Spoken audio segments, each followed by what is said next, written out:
Doo-doo-doo.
Ladies and gentlemen, the goose is loose.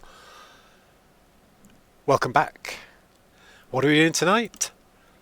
We're doing some more Last Epoch. What else would we be streaming? Full stop, but particularly on a Friday. It's a chill Friday night. Work is done. The weekend is approaching. I have a beer in hand. I'm going to go crush some creatures. And we are playing some more of our Beastmaster, which hopefully people have spotted from the title of the stream. I love this build. I think I'm going to say this about pretty much every build I ever put together, because this game is glorious. But this build really is coming together and it's good fun. One of the most fun things I have found through Last Epoch about playing action RPGs is solving the puzzle of your build. Which is why I'm really enjoying doing my own build, not copy-pasting someone else's. Nothing against that, but I decided with Last Epoch I was going to challenge myself to do my own builds because there was that level of complexity that I've talked about on stream before. And it's really, really rewarding. We've made 2 so far. One pre-season that we have used at launch, and this one which is now in its 3rd day. And having them come together is great. Yesterday we were struggling for survivability. Today we have a little bit more. We're still struggling in quite a few areas. But we're still killing quite quickly. We're doing some damage. But we had a useless skill yesterday. So on yesterday's stream I was showing you how I started using the Fury Leap skill, triggering upheaval. So I jump in the air, I land, it puts out a massive earthquake in several different spikes, and it kills most of the things on screen, or does a lot of damage. And then my wolves come in and mop up the rest, and I have 5 wolves. The last skill I was using, other than Swipe, which is my standard attack, which is doing a lot of work for me in terms of its skill tree, the last skill I was using yesterday I think was Warcry, which I'd heard was very good, and I played around with it. I enjoyed Warcry. There are a couple of things I liked about it and a couple of things I didn't. So in the Warcry skill tree, every 10 seconds, but I've got quite a bit of cooldown reduction now, so every 8.7 seconds I could shout, knock all my foes back and stun them. And that stun is 1.5 seconds. It's really useful. It interrupts the damage that's coming in. It lets me sort of mop people up. And then I spec down here so that I would be invulnerable afterwards. And then I would gain Berserk when I used Warcry, which it gives me extra damage and then I can spec it to give me more stacks as long as I'm doing damage and refresh those stacks. So you Warcry, you start hitting things, you start doing more damage, and you can scale it for more attack speed, so you're doing more damage more quickly, adding stacks more quickly, and it can get out of hand. The problem I found with it is it doesn't extend the duration. And because Warcry Shout knocks everything back, it knocks a lot of things out of the range of your swipe. So even though I've specced into extra range on my swipe, and we're missing a couple of points, I've respecced recently, we'll worry about that as we level up. But the problem with Warcry was, because we knocked everything back, our first swipe killed everything else left in range, and then by the time we'd got to things to damage them again, even if we were using Fury Leap to jump on them, then the buff had expired. It was also healing me a little bit, it was giving my wolves some damage, but it felt a bit clunky. It didn't flow with the way my build flowed. I almost wanted things that would pull something in instead of push something away. So earlier today I tried Tornado. Now, Tornado is a skill that fires out tornadoes. They move at random, they pull enemies in, and they do physical damage to them. It's a spell, so it doesn't scale brilliantly with my melee build. So all of my buffs to melee damage are doing nothing to this. And I've not got any of my gear spec'd towards spell damage or cast speed or anything like that, because I'm not using any other spells. But there's a node in here that attaches the tornado to you and increases its damage. Excuse me. At some point I'm going to sneeze, and at that point we will give away channel points. I don't know, we don't have channel points yet. So the idea was I would cast a single tornado, attach it to me. It wouldn't pull any enemies in, because to get there you have to go through the hurricane node, which removes, by the time you've done 4 points in it, which you have to do to get to Eye of the Storm, it removes the entire pull strength. But I can specify down here to increase that pull strength back up and get a little bit of pulling people in, and it does some damage to them. I could make it an instant cast, and I could make it give me a buff, this is the thing I was really interested in, Aspect of the Storm, which gives me 10% increased move speed, and I can spec into attack speed, and I can make that last about 4 seconds, 4.5 seconds.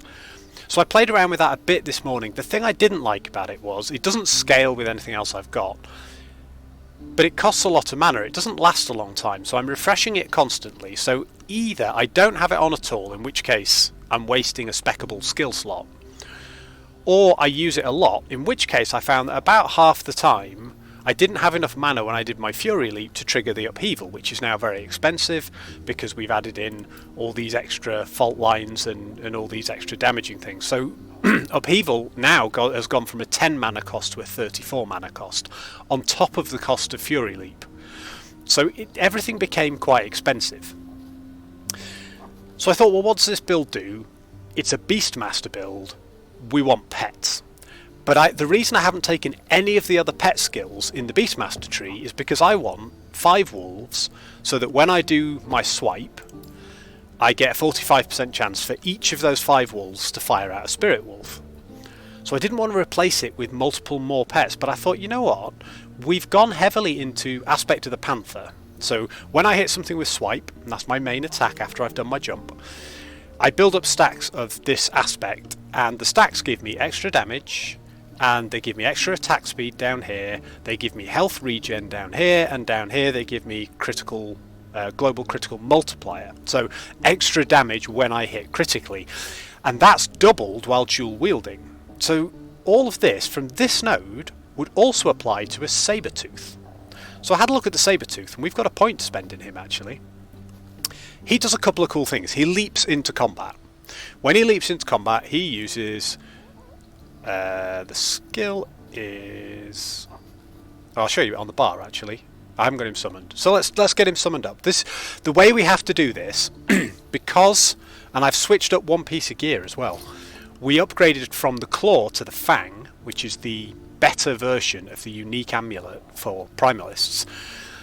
It's the same wording at the bottom. I can summon wolves up to my maximum number of companions. Now my maximum companions now is 5. So if I hit the wolf button now, I will summon 5 wolves. If I hit the panther button first, I will summon 1 panther. He's pretty badass, he's got 2 tails. Then if I hit the wolf button, I will summon 4 wolves, because my maximum companions is 5. So I've still got 4 wolves, not quite as good as the 5 wolves, but this panther makes up for it. Because when it attacks, it does flurry swipes, which actually are slightly cheaper than the howl on my wolves, although I've got many ways to trigger the howl for free. When it does flurry swipes, it does about 7,000 odd damage. It does this. And then it's got a bit of a cooldown. So I've spec'd my panther, give it a bit more health. More importantly, when it leaps, and the saber-tooth always leaps into combat. When it leaps into combat, I gain haste for 6 seconds. Haste improves, we'll find out by doing the tooltip. It gives me a 30% increased movement speed buff.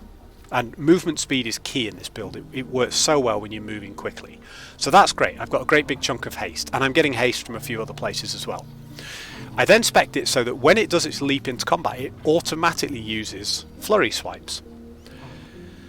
Now I've been testing this, and I'm not sure. It doesn't say here on the wolves, this one up here that says you have a chance to howl when your wolves kill something. This does not expend mana cost or put the howl on cooldown.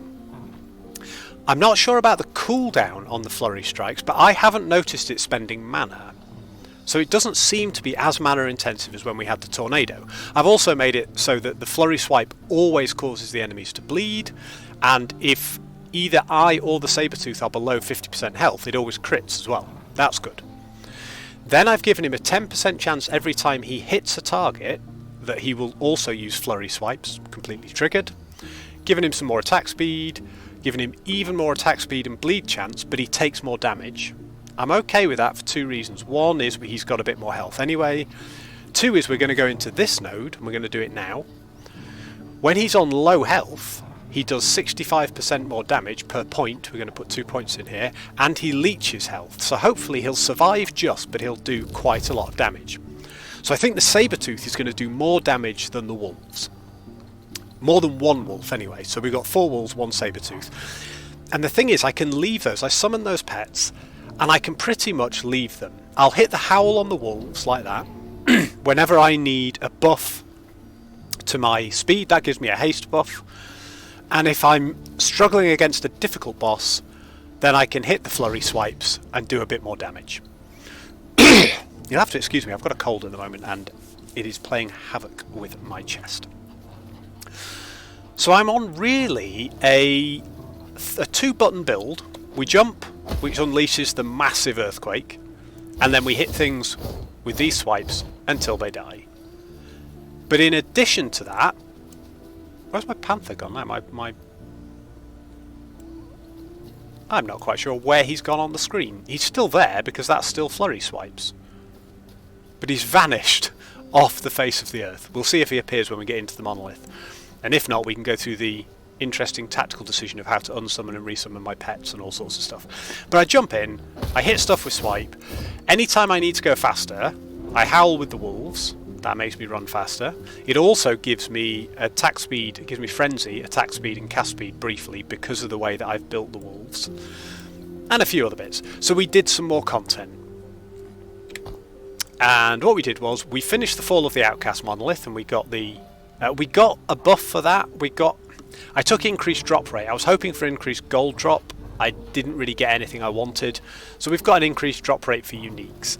Then I finished the Black Sun monolith and took 36% void resist, because at the end of last episode my void resist was terrible, and in order to defeat Rahe at the end of the Black Sun, the final boss, I had to dig out all my idols and gear and fudge together some void resist so that his little mini attacks didn't immediately one-shot me.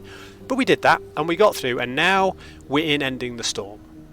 And the challenge for tonight is, and I say this every time and then I get distracted chatting, but at the moment we've not got many people watching, so we should be good. But we're going to do some monolith. I've already been to the observatory and done some prophecies so that we've got some monolith prophecies to hopefully complete as we go. And at the end we will fight Monolith Lagon, which is harder than Campaign Lagon, which is a hard boss in and of itself. But this character did beat Lagon first go in the campaign, so we'll get to really test our build. And Lagon does cold and lightning damage, and I'm overcapped on cold and lightning resist, so I think I've got a shot at it. I'm not going to say that we're very good, and we've lost a lot of things like movement speed, but I think we have a chance. So let's see what we actually need to do to get this far into Lagon. So we've unlocked the first quest, Drowned Thetima. So we need to unlock the second quest, then we need to unlock the boss quest, Echo, at which point we're good to go, we're golden. So we're going to grind some Monolith, we're going to make a bit of stability, we're going to try and fight Lagon. If we beat Lagon, that will take us back to the Reign of Dragons, which was the furthest I had got with my Forge Guard build. I had just beaten the Reign of Dragons. So if we can beat Lagon, get into Reign of Dragons tonight, I will be happy. At some point very soon, possibly before stream on Monday, maybe on stream on Monday, depending on how the build is coming together, we will try and beat the Emperor of Corpses at the end of the Reign of Dragons, get into these three, and open up our empowered monoliths, which is the level 100. That's where it's at in terms of gear and in terms of challenge. So I'm told. I've never done it. We're currently level 67, which puts us at, I think we're 75, 76 on the Forge Guard. So we're 7 levels away from equaling the Forge Guard, and if I can get to 77, which I won't do tonight, 10 levels is a lot, but we'll do some.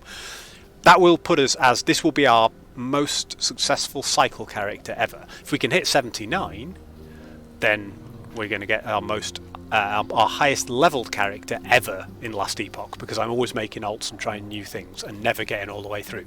So we're going to crush some Monolith. Excuse me, that's really irritating.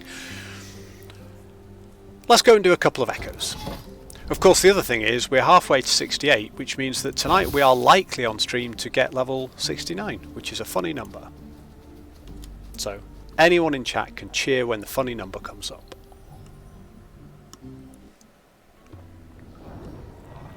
Right, Panther is back, that's good. Kill enemies until we find the Wengari raid leader. So, let's see if I remember how to play this build, first of all. It looks like it's rolling pretty steady. There's a big step up in damage here from the last monolith I was doing, and you guys only saw the one before that. But I'm 67 and the enemies are 75 in here, so we are getting tested in terms of our resilience. We do have to watch how much damage we're taking, and we're not killing stuff quite as quickly as we were, because we are under-leveled by a good proportion of levels. But our damage is respectable. We don't feel like we're completely overwhelmed and we can't compete, so I'm happy enough with this. I've also done a little bit of admin work in the background. I've revised my loot filters, they are now a bit stricter. We've got rid of a few items, we've changed a few requirements, so we shouldn't be seeing quite so much loot drop on the ground. But the stuff that does drop is stuff that we are likely to want, or at least want to break down for crafting. So we won't be stopping as much to pick stuff up. Hopefully we won't be stopping as much, we'll still be stopping to pick some stuff up because we've gone Circle of Fortune and that gives us lots of drops. But hopefully we won't be stopping quite so much to sort out our inventory either. Right, I'm going the wrong way now. I've located the Wengari raid leader and I'm just enjoying crushing. Smacking things is good for me at the moment because the Panther skill, whatever it is, Sabertooth, is under-leveled.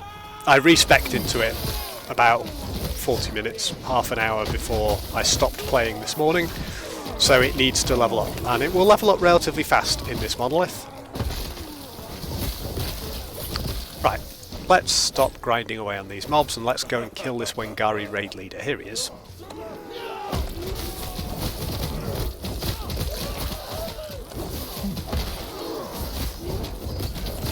There he is, he's D'd. And we want to be careful that we don't end up D'd as well, because stuff does hit very hard when we are under-leveled and under-geared in the later parts of the monolith, even before we get to Ascended, or Empowered monoliths. But we did it. So there's the first thing beaten. I managed to play and not die in one of the echoes. Remember that, because I'm sure I will play and die in some echoes. But we've got a level of Panther. So we'll take the second one of these. So while it's on low health, it will leech 10% of any damage it does as health, and it will do 130% more damage. So the fact that the Panther is taking more damage doesn't bother me too much. It's a glass cannon, It's fine. We're then going to come down here with our last 4 points. We're going to put some points into here, which gives me extra area for its swipes, so it should hit more things, and extra damage. And I think from my tree, that's as far as we go. We're not going to give it increased crit strike chance. We're not going to give it... Oh yeah, that stops it being able to leap. We don't want that because the leap is automatically triggering flurries. And, more importantly, it's giving us haste. So we definitely don't want to do that. Ooh, pig head armour. I've never seen one of these before. 124, damage leached as health. Requires level 73. Okay.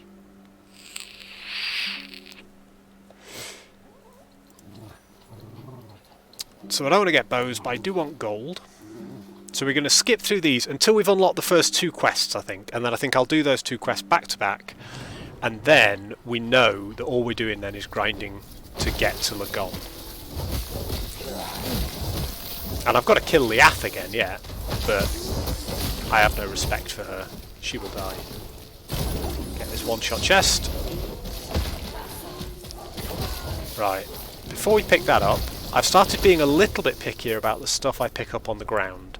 Particularly, so at the moment, anything that has an exalted affix on it, anything that has an affix at tier 6 or 7, which can only be found on the ground, cannot be crafted, I am highlighting them so that I can see if it's something I want. But if it isn't something I want for this build, because I've run out of space in my inventory already, and I've not got enough gold to buy more stash tabs yet, and I need to focus in on something, and you know what, it probably isn't going to be the Forge Guard, but I've got some Forge Guard tabs and stuff going on. We might come back to it in a week or so, but for now I am loving being the master of beasts.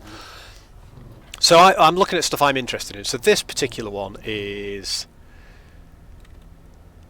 to tier 6, relatively decent, tier 6 damage over time prefix, and I'm looking at these not as a will I replace my current weapon with this. Comes with spell damage, chance to shock. None of those are interesting to me. I like katanas because you get crit strike multiplier, but we're only going to talk through this process once. We're not going to agonise over every drop. But essentially, if the tier 6 affix is something that I either want right now to equip or want to craft for this build in future, we will keep it. If it's not, we probably won't. Now, damage over time, I am going to take because we don't have many of those shards. I know that for a fact. So we're going to pick that up, just to break it down so that for this build or other builds, if I suddenly decide that... I mean, I'm going to take 2 axes on this build, for example. My plan is to take 2 unique axes and ultimately make them into legendaries with some crafting. And I've got planned out which ones I'm going to take. We talked about it with Jellyfish Gamer, or no, Cardjack yesterday, who was asking me about whether we had particular plans for certain uniques we were hunting. Both of those axes come with bleed chance, as axes tend to do. So damage over time could be really useful if we find ourselves moving towards a bleed build.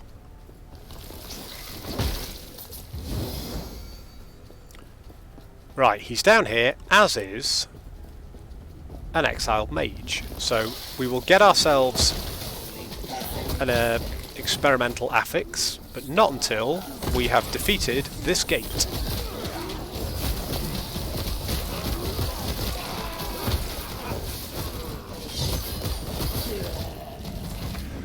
See, I'm spending quite a lot of mana on the ability of the Sabertooth, but when it's fighting a single opponent, it just destroys it. It does so much damage.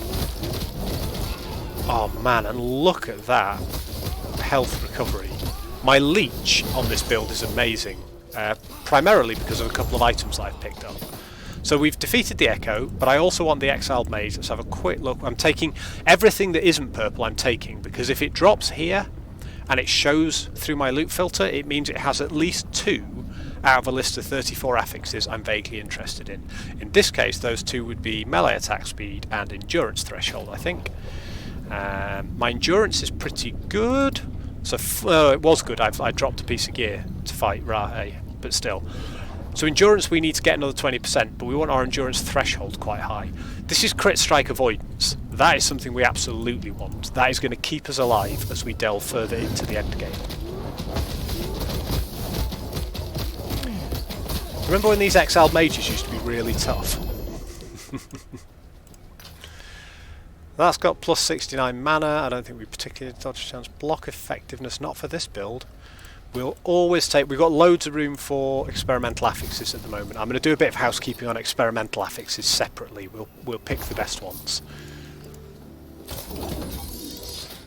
And once I've done my typical daily talk through how I play the game, which most of you will have heard several times if you're not new to the channel, we'll start blasting a bit more. Let's take XP.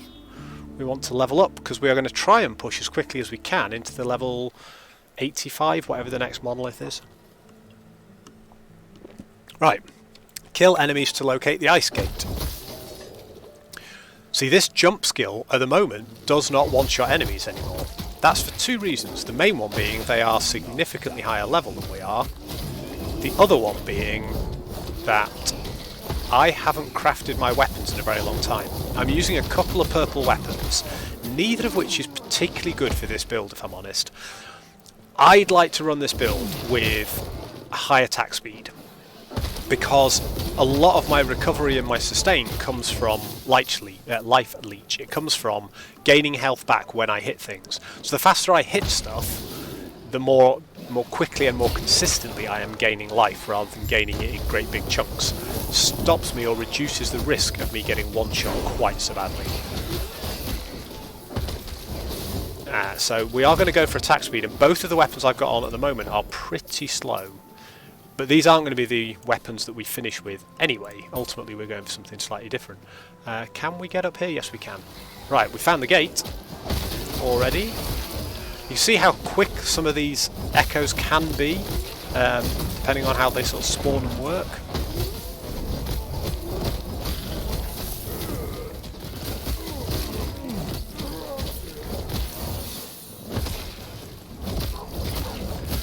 I do need to fix my mana a little bit, because at the moment we can't quite consistently guarantee to be able to jump into everything and kill it every time, although it is nowhere near as bad as it was with Tornado, and the damage is way better. The Sabertooth is doing work for us. I'm pretty sure it's a step up, so I'm kind of happy with that. I'm not sure we've settled on the final build, but I do like where we've settled with the skills right now. Grab some more X-Pizzle, grab our rewards, give our Sabertooth an extra skill point, and then we've got points to spend. Now, this is quite a big one, and I want to see how this works. This is the point I've been waiting for quite a while. I've got this Aspect of the Shark. So Aspect of the Shark gives me 75% more damage and 10% more attack speed. So lots of attack speed, lots and lots of extra melee damage, and all of my good attacks are melee attacks. My swipe is, my jump is. So it's going to give me a big damage increase. It lasts for 3 seconds. Every 5 seconds I get one guaranteed, but I also have a 25% chance on killing something to gain it, and a 25% chance on hitting a rare or boss enemy to gain it. This reduces the effect of it by 60%, by more than half. So I will go down to less than 5% attack speed, less than sort of 35% of, or maybe 30ish% of damage. But it can stack up to 10 times, and it lasts 3 seconds. So I'm going to see how many stacks we start to get. I've done a couple of things. I've increased this to 8 out of 8, which increases the duration by 120%, which means it's now over 6 seconds long. And in that 6 seconds, I can now gain 10 stacks of it. So even though each stack is 60% less effective, if I can gain 10 stacks at 60% less effective, and this gives me plus 120% effect of Aspect of the Shark, so actually overall on aggregate we're still at plus 60 from the base version, and we can stack it 10 times. This one node could see our damage skyrocket. We're going to have to see. I've changed my original build plan a little bit. Originally I was going to put a lot of points in here for physical resist and endurance threshold. We're going to dance with that a little bit later on. I think we're going to go 5 out of 10 instead of 10 out of 10. We're going to put some points in here, but not all, because we are going to take Boar Heart, which gives us Aspect of the Boar when we get hit, which reduces the damage we take by 15% for 2 seconds. 2-second cooldown. We can increase the duration of that up to 5 seconds. We're going to take it to about 4, and then we're going to take this, which when we max it out will mean we take 30% less damage, flat 30% damage reduction, and gain health regen. And I'm probably going to take this, which will give me extra strength, which is armor and damage, and give me up to a 20% chance to get aspect of the boar when I hit with it as well. So on every single hit I've got a 20% chance to gain it, as well as guaranteed every 2 seconds when I take a hit. So I should almost always have aspect of the boar up. It has a 2-second cooldown, but it also lasts when I've spec'd it out for a much longer time. So I'm hoping that will help fix a lot of my survivability issues. So we're going to play with that and see if we like it. Right, we've now unlocked the second quest, so let's do Drowned Thetimer. This is a quest. Then we will do a quest that has a boss in it, and then we've got Lagon if we get that far. So we have to fight. Oh, we have to fight off several batches of Maruna. Okay, I cannot turn off my minimap right now, which is not a huge problem at all. If I do that, it'll work. But I am not one of those players, I know a lot of people are, I am not one of those players that can comfortably sit with my overlaid minimap open all the time. I just find it weirdly distracting, and I couldn't tell you why. I've changed the transparency of it, I've made it so it's not really intrusive, but I think I've just played enough MMOs and other games where I'm used to my map being in the top right corner. That's where my eyes naturally go to when they're trying to find out where the map goes and what happens next. Trying to look sort of overlaid on where I am right now does not help me. So I will use it when I'm navigating the map and I want a bigger view and all the rest, but I don't tend to leave it open like that, like you'll see a lot of top streamers do. 2 reasons. 1, I am not a top streamer, despite the fact that I'm giving you all drops by watching. And 2, I play my way, baby. Like it or leave it. And trust me, you'll like it. My way is good. My way is the way of fun and non-min-maxiness, though I know there are people in my channel to whom that will not appeal. I know who you min-maxers are out there.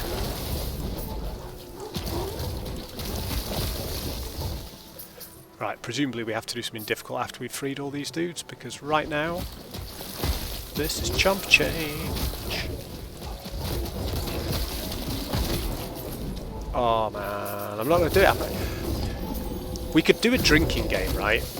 Every time I pause to unnecessarily explain something I've explained in a previous stream or nobody asked about, you take a drink. Every time I go, oh my god, this build is brilliant, I just love playing this game, we stop and we take a drink. We can add to the list, but there are predictable things I do all the time. We won't add obvious things like coughing, because right now you'd all be drunk as hell. So we finished the first quest, let's do the second quest. There's a boss in the second quest. I like the fact we've got a really difficult boss check at the end of this, because we're pushing through this relatively quickly. Oh yeah, it's this one. We need to gather 6 pieces of the moon fragments before we can even get to Liath, and then we have to kill Liath. Right, grab me that shard. What's that got? Crit strike avoidance again. Right, so we were just saying how crit strike avoidance was an extremely important aspect. There's a good chance I won't equip the items I've just picked up that have high crit strike avoidance on them.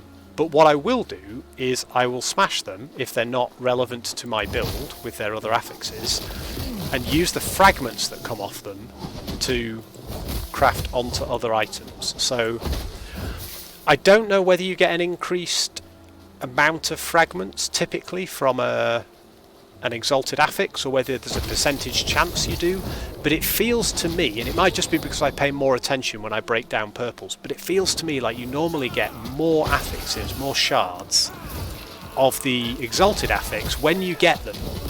You don't always roll them. Sometimes you break an exalted item down and you don't get shards for the exalted affix, but when you do, it sort of feels like you get more of them.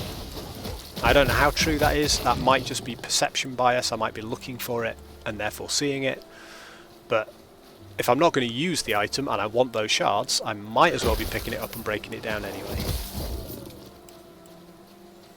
Right, there's a lot of this map to explore in terms of finding all these moon fragments, but other than that, right now, that's the hardest thing we have to achieve, is walking around the map. and if there's one thing I can do, it's walking.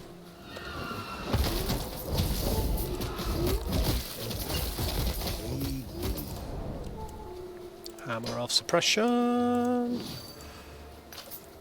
Right, so what are we on? We are on 2 moon fragments out of 6. I thought we'd done more than that. Damn.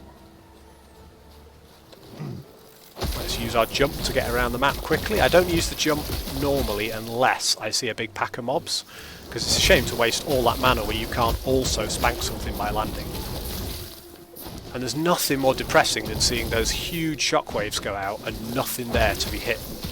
Whereas watching the whole screen pop is fun.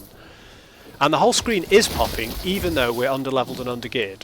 So I think this build is starting to work. It's obviously not done. It has complete garbage gear. It doesn't even have good resist or survivability. But where it is at the moment, it has potential. We are starting to put those jigsaw pieces together. The first thing I always try and get right is a build that feels good playing the way I like to play. So I'm not a speed farmer, sort of run in, kill everything as fast as possible, but I like an action RPG where I can farm crowds of creatures relatively easily, and we're doing that here, we're achieving that, so I'm pleased with that aspect. Then I want it to, once it feels good to play and not clunky, that's why I dropped the totems. I think mechanically that totem, the frenzy totem, was probably the best DPS, the best damage per second I could get for this build. It was probably slightly better for bosses and harder encounters, but it felt clunky. I had to get the timing right, I had to get the cast speed right for it, and it just didn't fit in with the rotation the way I like to play, and it certainly didn't fit in with casual Twitch chatting whilst playing a game. I want you to just be able to blast through, pressing 4 buttons essentially. I've got a special ability on my wolves, 2 abilities I use, and a special ability on my saber-tooth. So this feels better. I'm sure it's less optimal, but I don't care because I'm having more fun, and that's, you know, I paid for the game and I only want to have fun. I don't care if I'm top of the leaderboards, I don't really care if I'm pushing content, as long as when I log in and spend my time playing this game, I'm enjoying it. And in case I hadn't mentioned that here on the stream before, prepare to take a drink. I love this game. Everybody should be playing it if you are a fan of action RPGs. If you have played anything like this in the past, you played a bit of Diablo or whatever, of any age, you know, Diablo 1, 2, 3 or 4, Path of Exile, Grim Dawn, I think you will enjoy this game. I have played all of those titles that I just mentioned. They all bring something different, and I have different favourites amongst them for different reasons. This is my very favourite, and the reason is the builds. I finally feel I can sort of do the problem solving and the build creating myself. It's almost isolating me a bit. I'm a big fan of other content creators. I've mentioned a few of them here on stream. If I'm doing nothing, if I'm in between meetings at work or whatever, I like to sit down, put on YouTube and watch how somebody else has solved the puzzle of the game. Usually because it fascinates me, because when a game is as good as this game is, did I mention the game is good? It tends to drive people to innovate. The clever ways that people can use some of the builds in this game and some of the combinations of whether it be a certain legendary item with a certain type of build, or whether it be a more generic this type of skill with this type of skill tree, always fascinates me. I haven't done any of that for Last Epoch. I've watched a few people record some builds, and I've watched a few YouTube videos all the way through for content creators that I really like, but I've been quite careful not to pay a lot of attention while watching those videos. I give them the airtime, I watch them because I enjoy their content, but I haven't actually taken stock because I don't want to be influenced. I don't want them to say, in my opinion, if you use this with this, you're just going to get massive damage, and then watch them do it on stream and me go, well, I just want that playstyle now, and ultimately I just evolve into using their builds, which isn't fun for me, so I'm not doing that. I'll watch them, I'll listen to them in the background, but I'm not going to go down the skill tree point by point. I'm not going to look into the passive trees. I'm just going to experiment, because right now I've messed up several times. We've had builds that haven't been working. This particular build has never struggled for damage, but I was getting two-shot by random trash mobs in the campaign. Just in a room somewhere that were below my level, they were just killing me. And it was a combination of my resists and various other things. But I figured it out. And I feel better for it. I sort of fixed that problem. And I'll be creating new problems soon, because the game will get harder. So we get to talk to Liath. And I think they've got rid of... It used to be that when you talk to her, you made your decision here as to whether you went to the next highest monolith, like the 82 or the 85, I think were the two choices. And that happened in the first monolith as well, and they've got rid of that. I think it now just unlocks both. It unlocks both both paths, whichever way you choose to sort of play the game and answer the question, which I really like, because I don't have to go and redo the first monolith now if I want to go and do the Stolen Lance. I got the Stolen Lance, but I also got the Black Sun. I completed the Black Sun because it's a higher level and therefore got me more XP and better progress towards levels. Right, all my critters are still up. We're out of mana though, look at that. We are absolutely out of mana. But we have conquered Liath, so that's the second of those done. What have we been doing? We've been streaming for 40 minutes. I've talked for 39 of those minutes, it feels like. And we've pushed up to getting the first two quests for this Echo unlocked. And all we need to do now is gain... We're 183. So we need to gain, what, 137 stability in order to unlock Lagon and try and fight Lagon, the big bad fish bugger. So let's do a quick inventory shuffle. Ooh, we've got a nice big one of these. Avalanche Boulder at a nearby enemy on spellcast. We're not casting any spells. No spell damage if you have totems. We're not using totems. So that will go into... I have bought a few more tabs for my idols. I now have a dedicated tab for my Sentinel ones, a dedicated tab for my Primalist ones, a spare tab for all the other class-specific idols that drop, mastery-specific idols, and then tab 1 are these and tab 2 are these. And that allows me to very quickly search for what I need in terms of resists, in terms of damage type, whatever it might be to fill a gap. I can tweak it with some of these idols, and then I can go through here to look for the ones that really give me a big boost. So I've got a couple of bleed chance ones in here somewhere. These, for example, that give increased aspect of the shark effect. That's that ability that we were talking about earlier. Hey, Cardjack's in the house. Hey, buddy, great to see you, mate. I hope you are having a good Friday and you are home and you are glad to be there, because it is time to unwind, my friend. Put the work behind you. So this aspect of the shark that we're using, we've just taken... We haven't actually been looking at this either, but it seems to have been working well. We crushed that last quest. We've lost 60% effectiveness on it, but it stacks up to 10 times. Now we get another 120% effectiveness from here, so it's better than it was to start with anyway. But we can also take these idols that will give us further effectiveness to aspect of the shark, and some of the big ones give us quite a good bonus. There you go, 10% increased aspect to the shark effect, and a freeze rate multiplier. We're not freezing stuff, but we will do. Hey, nice. Oh yeah, we are Beastmaster all the way. Hey, England in the house. Boys, the dream team is here. Yeah, Stompy Beastmaster. Well, I'll tell you what, because we've changed a few things. I don't know how long you've been in chat, but right at the beginning I went through some of the stuff that I have changed. And some of the stuff I have changed... Well, the main thing I've changed is I was using the Warcry skill yesterday, which I wasn't sure about. It gave me health, it stunned enemies, and it gave me a damage buff. I liked all those things. What I didn't like was every time I used it, it pushed all the enemies away from me, which meant that my follow-up attacks, which are the ones with the buff on them, weren't hitting much. They were killing the next rank of enemies, and then stuff was out of range. And by the time I moved in range, the buff had dropped off. So this morning I played around with Tornado, and I made a Tornado that I changed in the skill tree, so it stayed on me, followed me around, and gave me a speed buff. Really useful, but it's a spell, not a physical melee attack, so it doesn't scale with any of the tags I'm using for my other skills, so it was really weak.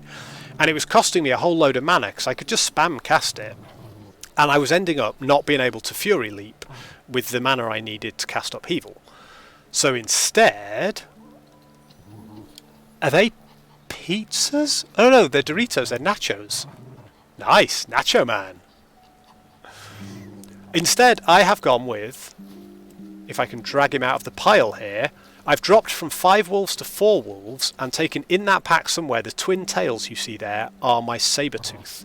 And he can do this. And that attack does about 7,500 damage, which is amazing for boss killing. So I think we've now found the build. And he is more beast mastery because he has 5 pets, 1 Sabertooth, 4 wolves. If we find the legendary helmet that turns wolves into squirrels, we might end up ditching him again so that we can go max wolves, but we'll worry about that another time. So yeah, we need a better name. Stompy Beastmaster is good because it stomps. He's more jumpy than Stompy though. He sort of leaps into the fray. Ooh, exalted helmets. I will take a purple helmet every day of the week. You guys know this. This is how I am. Oh, it's an arena one. I'm going to have to be paying attention. So, let's show Andy how this guy stomps. We wait for some bad guys to turn up, and I go, hello, boom, and they would disappear off the screen in one hit, but they don't, because I'm currently doing a monolith that is nearly 10 levels higher than I am. So I'm lagging a little bit in terms of damage and survivability, but I don't actually think you'll notice that too much. I say that, and this is where I died for the first time tonight, but this build slaps. It really does. My survivability is bad.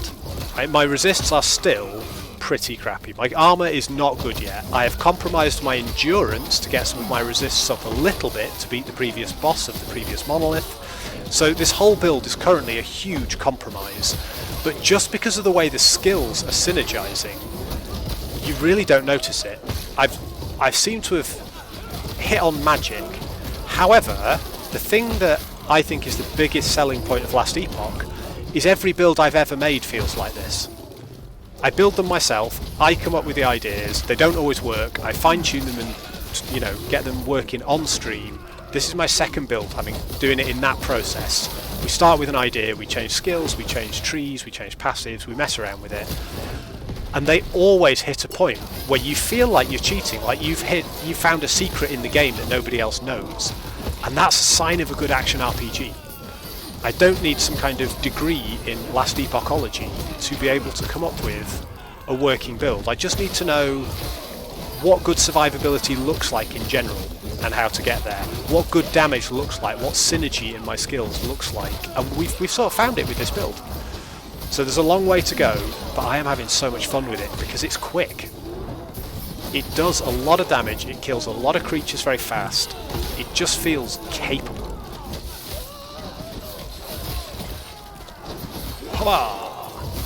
Right, this, I don't know how many, we haven't got many waves left.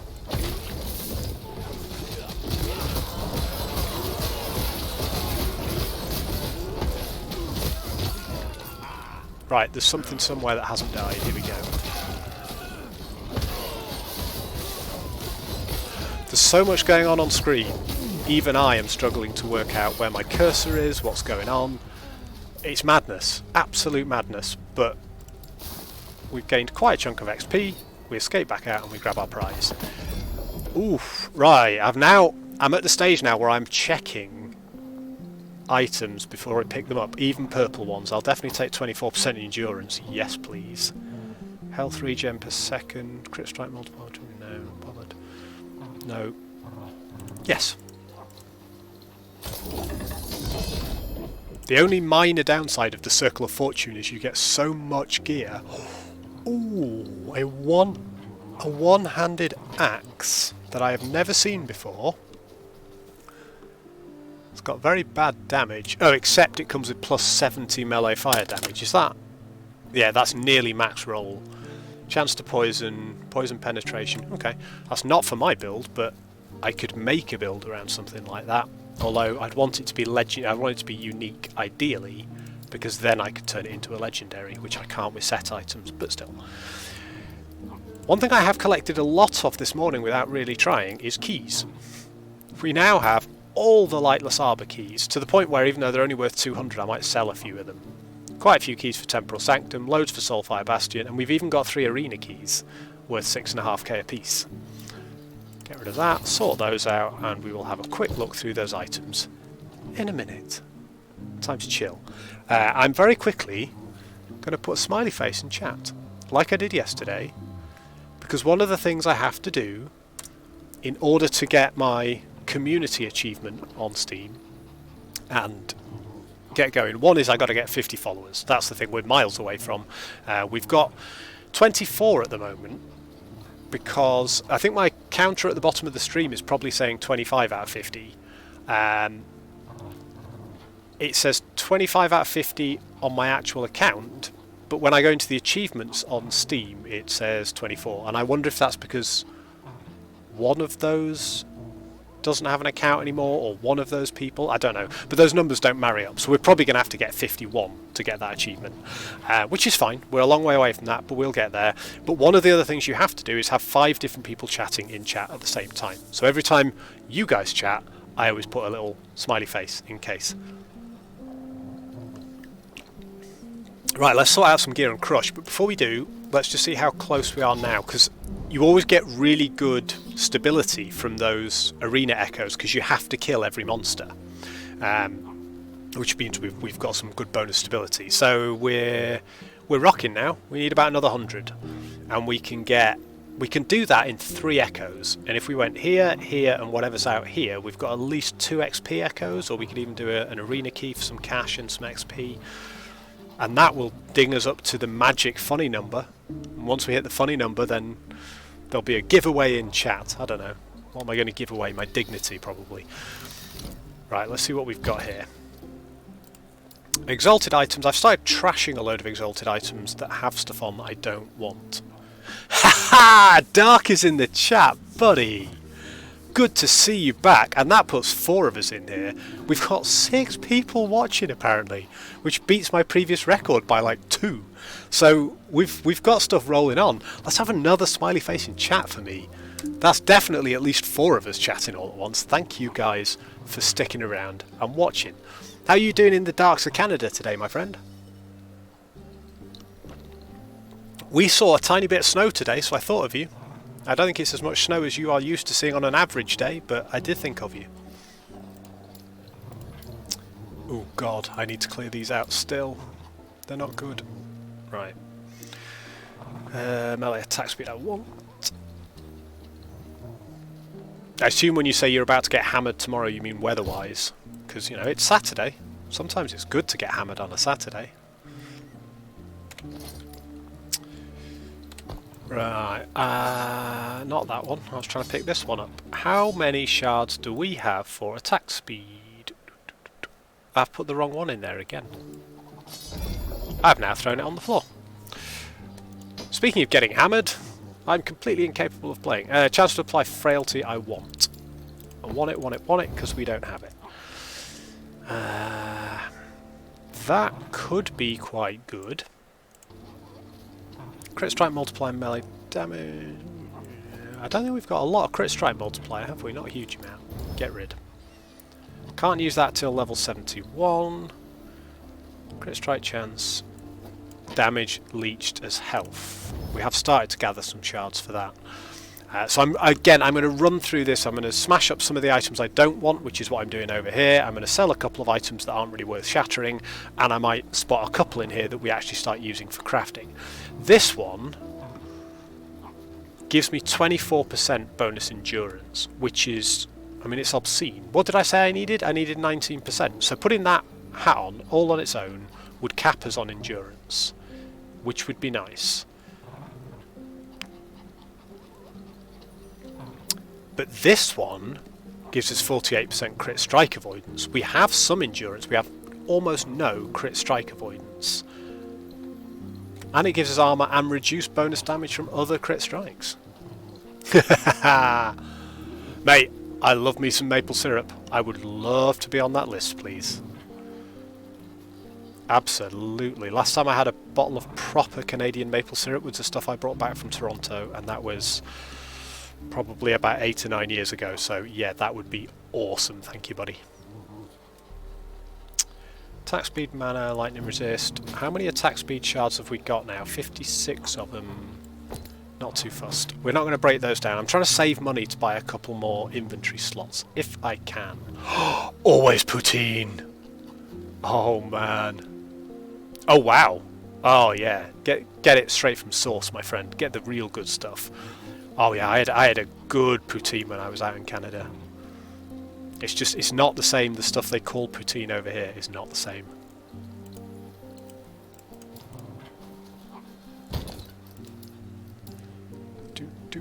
Give me the experimentals, pop that in there. That's an exalted. That's another massive crit strike avoidance.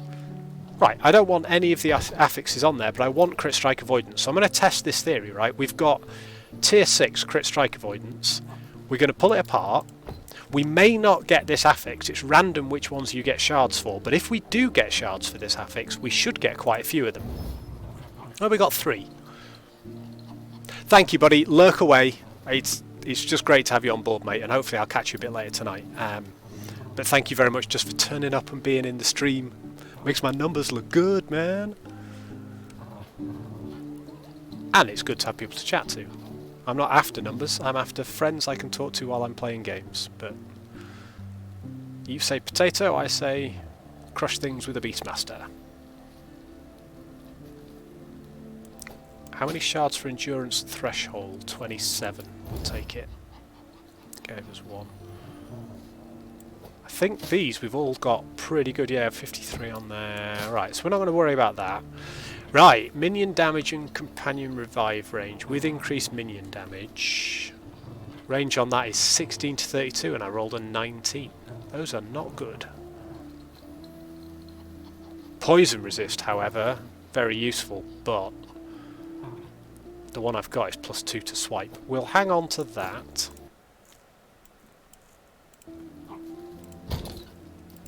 See this, what I'm doing here, I'm building tension.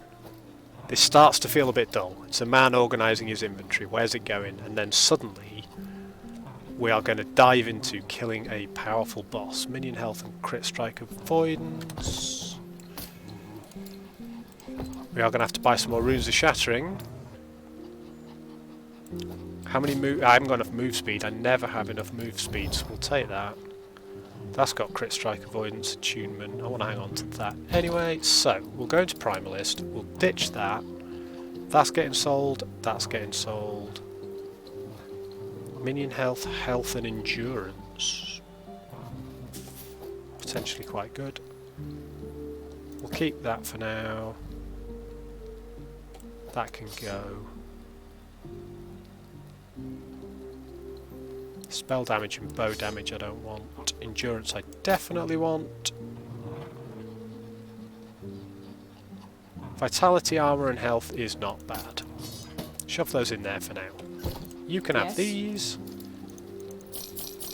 And we'll take every rune of shattering you can give us, please, because we are starved for runes. Right. Done. I hope the politically incorrect podcast was suitably incorrect and excellent fun. And I will see you when you get back. Lurk away, my friends. I am going to go crush some stuff and then hopefully kill a boss in about half an hour.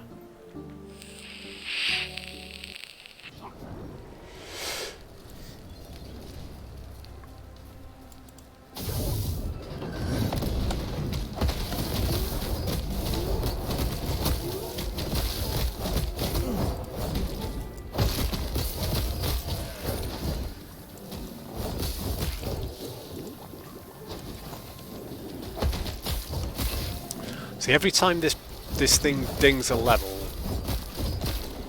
it gets more powerful. Plus, every time we find some good gear, although I haven't done any crafting in a while, we might try and craft a few pieces later tonight if we can get some good base items, because we are very badly undergeared. So anything we can do there will definitely help. But it steps up in power all the time.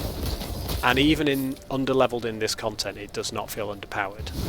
Now, I am sure that people who play Last Epoch are looking at this and going, nobody plays the monolith level appropriate. Being 10 levels under is essentially either being on target for where you should be, or you're actually falling behind and you should be clearing these quicker. But I don't care, because my only assessment is, am I having fun? And yes, I am. Do I want to be higher levels and doing more damage? Yes, because then I can try out different skills, and then I can get even better gear and push even higher monoliths and do my empowers, and we will do all of that. But this build is in its 3rd day of age, and not a 3rd streamer day either. I have not been playing this for 6 hours a day, and it is still competitive. I played 1 evening and 2 mornings on this build, and it feels good, and it currently rocks. What's that? Oh, you get down, I killed you once already. Melee fire damage, no thanks. Oh, I will take the one-shot chest though.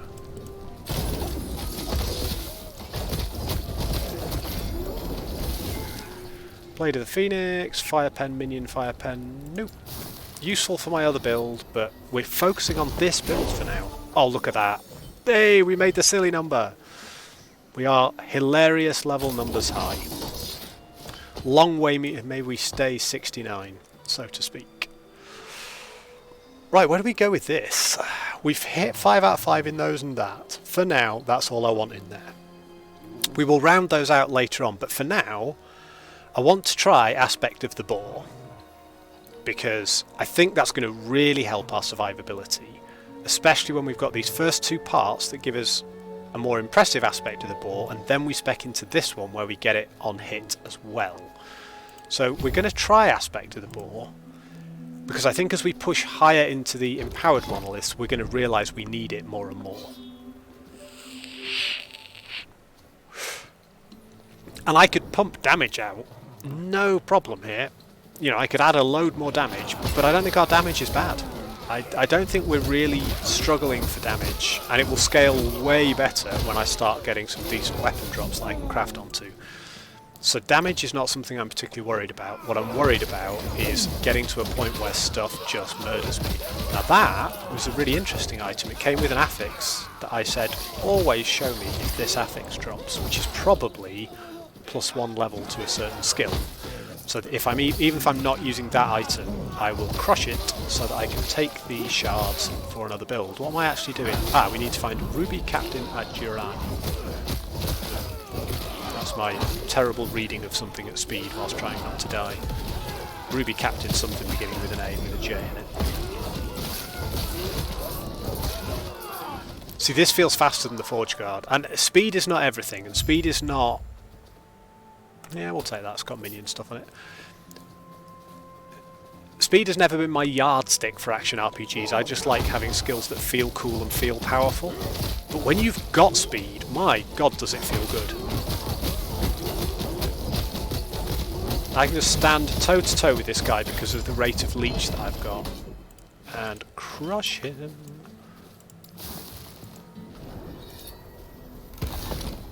More X-Pizzle. The only thing is, we're doing these so quickly that we are once again filling our inventory. What have we got? I've never seen this shield before. So it's a bandit shield with more block effectiveness, necrotic resist, dex, flurry, lethal mirage. So that is a rogue shield. Not considered a rogue shield build before. This game continues to inspire. It just, all the time, it just makes you want to go, oh, why don't I make a rogue and try that? Which, again, is a sign of a quality game that just makes you want to do cool stuff. One day I will stop banging on about it, and on that day, hell will freeze over. Or, Ellie will have messed up so badly it will no longer be the best game in the world anywhere ever. That day might be later this year when the new Grim Dawn expansion comes out and I go back to playing that for a little bit, but even then we're going to be comparing it. Love Grim Dawn, but this game is good. Right, fizz damage and strength, we would get necrotic resist. I don't care about the ward decay threshold, but we would get 56% necrotic resist from this ring. Necrotic is not terrible now. In fact, our resists as a whole are not the end of the world. That is worse armour but better movement speed and health regen. +1 to tornado, which is lovely. We were using it earlier but we're not using it now. We'll save that for now, but I think we'll probably end up breaking that down to give us the tornado shard. Minion dodge rating. Keep that. not entirely sold on minion dodge rating, if I'm entirely honest, but that is an offline problem to solve, because sorting one's inventory on stream, when you're only streaming for a few hours, is not so interesting. If you're a really good streamer, sorting your inventory on stream is the best thing you could possibly do, because people like me go, how the hell should I do this effectively? And you teach us. But right now, I do not teach. I preach, and I cough, it seems.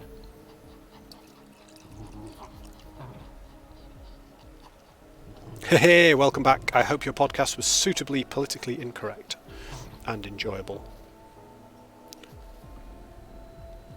When you say your politically incorrect podcast, do you mean one you are listening to, or do you mean one that you are hosting and or talking on? Because if there's a politically incorrect podcast that features you, I want to hear it.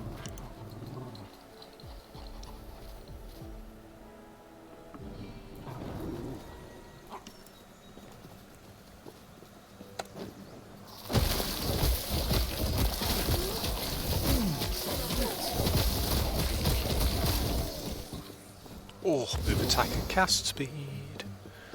My absolute favourite shrine. I think attack speed, I always fool myself into thinking attack speed is more valuable than it is, but what it's valuable for is the feeling of a build. And on a melee build especially, having high attack speed just feels good. And therefore, I want it. Ooh, I'm not having that though.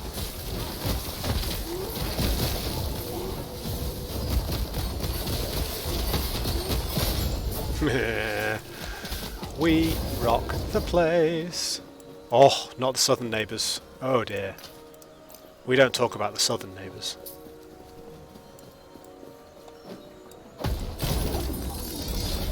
Oh, look at all those keys. All those keys. Health regen per second. Flat health regen is rather nice. We'll take that.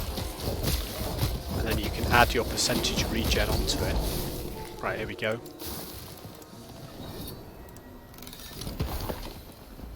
Take a load of glyphs.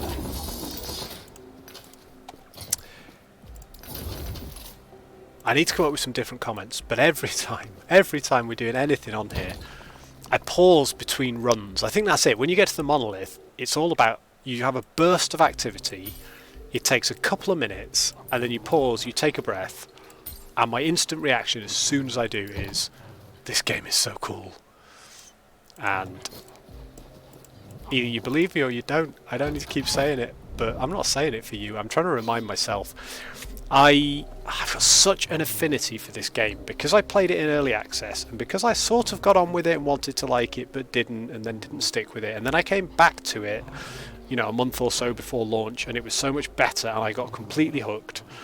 And now here we are, you know, over a week after launch, and for me, it won't get there because, you know, we've got a plethora of marvellous games this year, Helldivers 2 and plenty of others, high profile, fantastic games. For me, at this stage in the year, we're only just going into March today, this is a contender for Game of the Year. You've got to like this genre of game for this to be a contender for Game of the Year, but as somebody who loves this genre of game, I think it is beautifully crafted, lovingly prepared, full of content. The value you get for your $30 for this game is phenomenal. It's just a great place to be.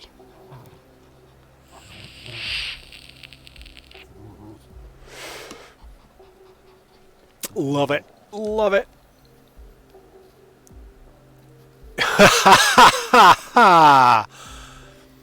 My God. Chris Boy, is that you? Thank you, love. I've got the full mod crew in here. This is crazy. We've got the mod crew plus most of the mod viewership from the half the mod viewership from the Fighting Fantasy nights. When is the next Fighting Fantasy night? Is it tomorrow? Or is it like end of the month? I always lose my track of it, but that is my Saturday night on that night of the month. Best night of the month. I use nothing on this. The only thing it looks like I use on this is Tipex. because the older I get these 2 white stripes down here. But now I let it grow, and when it grows too long, I go to the Turkish barbers down the road and go, trim it, and they trim it, and that's all. I mean, I wash it when I'm having a bath, but I don't. No, for Christmas, a mate of mine who was watching the stream yesterday actually bought me a full beard set with like oils and grooming stuff and all the rest. I should type.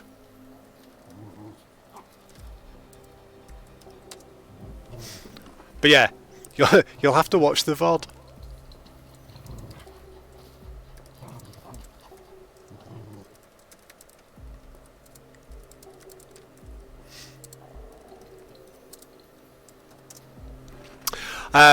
Yeah, I don't. I've got a set of oils. I've got a proper beard comb. I've got a number of sort of treatments for it that a friend bought me for Christmas. But I've been too intimidated by them to use them because I don't know what you do. Well, I assume you like rub the oil in it and comb it through and stuff, and it'll be all manageable, and I can probably tweak the stash a bit. But ever since I was about 20, I just let it grow to a point where it's unmanageable or full of food, and then I cut it all off, and then I start again. A bit of gummage in the chat. Love it. Up the Wurzel. Right. This should be our last echo, as long as I don't die, before we face Lagon. It's going to be boss fight time. So, after this, we should have enough. I need to work out what I'm actually doing. I'm slaying people until I find the Spine Hunter Alpha. Excellent. Spine Hunter Alpha sounds nasty. Let's find him. Let's kill him. And then we fight Lagon. And we're going to go straight into it. We are going to bash Lagon, who is the hardest boss in the campaign. He is harder in the Monolith because he's higher level, and more importantly, he's much higher level than me. When you face him in the campaign, he's either your level or just below your level. Here, he is going to be significantly higher than me. But on top of that, he's got more mechanics. He has more mechanics and more things to dodge and more nasty stuff when you fight him in the Monolith. So far, I've fought Lagon in the Monolith in 1.0 once before, and I am 1-0. I killed him first time, no deaths. I'm not convinced we're going to keep that up today, but I'm going to jump straight in there and I'm going to try it. We are going to see if we can do it. Oh, another key. Keys are raining tonight. Oh, gold. I love gold. I really do. I never ever have enough gold. Hey, kill that. Now, do as I command. I need to get my cooldown reduction even higher. This is just the greatest night. What have we got? We've got 5 people watching. We've got people chatting. This is amazing. Thank you all so much for turning up. It is great to see you on here.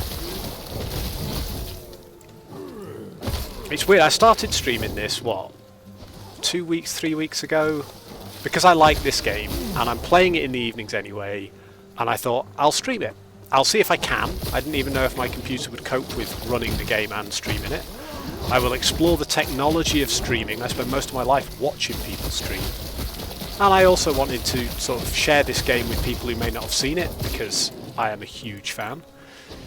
And I wanted people to chat to while we played it. And having people to chat to while you play a game, particularly like this, which is, in these sections, relatively mindless. I'm moving around, I'm clicking stuff, I'm killing things.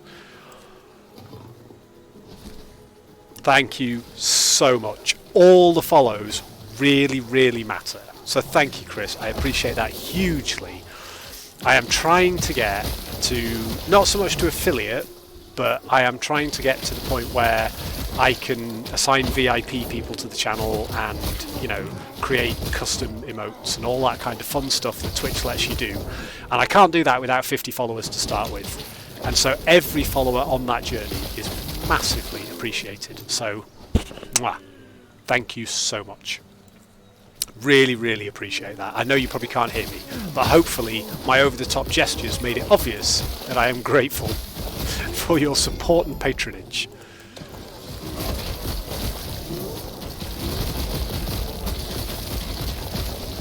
It's sort of funny that I did start doing this just as a way to share the channel, and I have enjoyed that, but I've enjoyed the chatting and the streaming aspect way more than I have.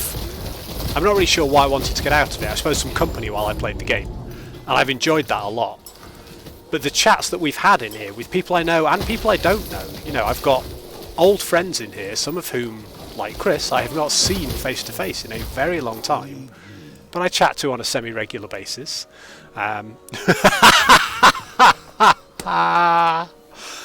He owes us all money, my friend. He owes us all money.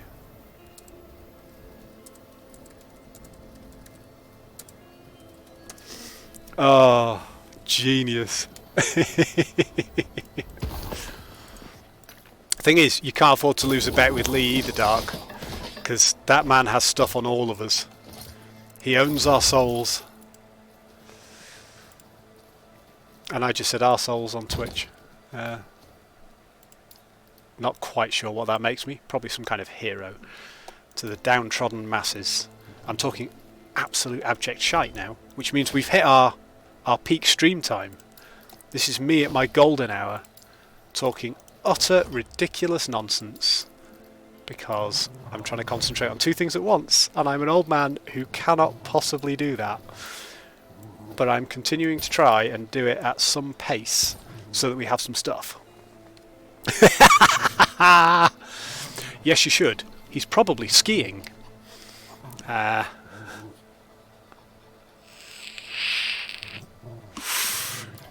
Oh, guys, this makes my Friday night.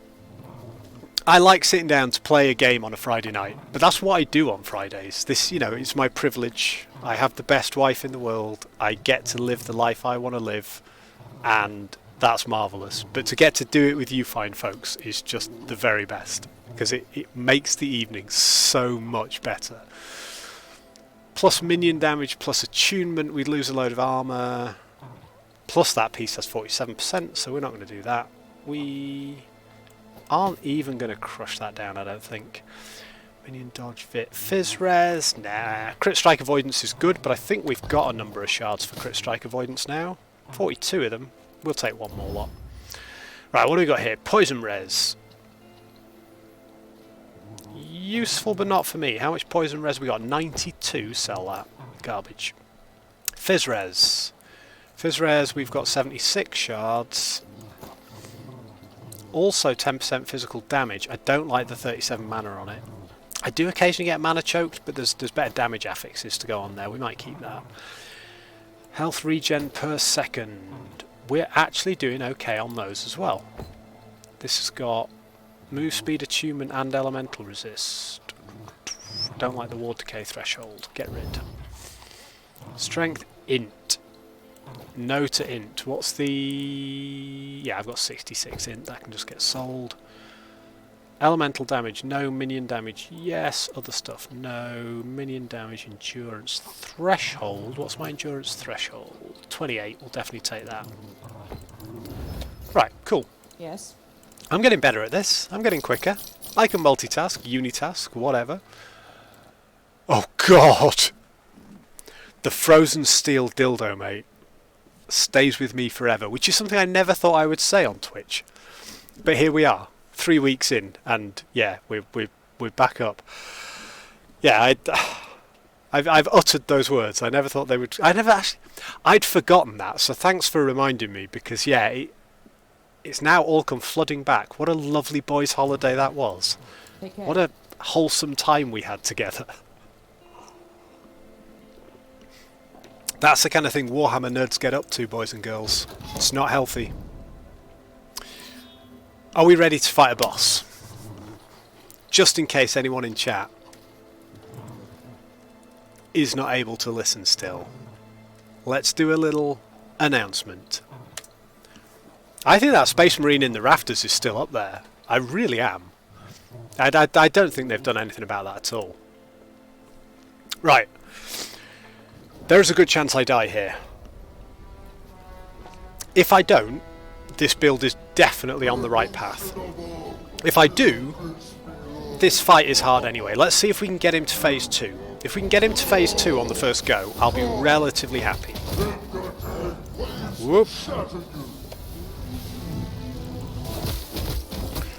Oh my god. He has so much more health in this particular version. Nope, move. Oh god, he's down 2 of my pets already. This is bad. I haven't had any pet health issues. I got stuck on his tentacle. I was walking to the hiding spot. I knew that was going to be a bad one. Yeah, should be. Fingers crossed. Should be. Lovely to see you, Chris. Thank you so much for coming and hanging out. I might see you later on. But yeah, we should be around. Oh dear. Boss death. Try English words. Boss death. Let's resummon our stuff. Oh no! This guy is stuck in the constant dead animation. I can do another run. We're doing this again. That was glitchy. I got stuck on him. I'm happy with that. We were doing good damage. We may need to tweak our weapons to do much better damage though. Right.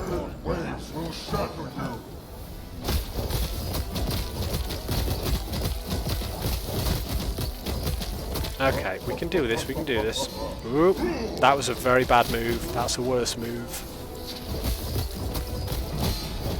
Oh my god. Okay, maybe we can't do this because I've never had that punch crush me quite so badly before. We're doing okay on the damage front. We really are. We're doing okay on damage to him, but we are taking so much damage.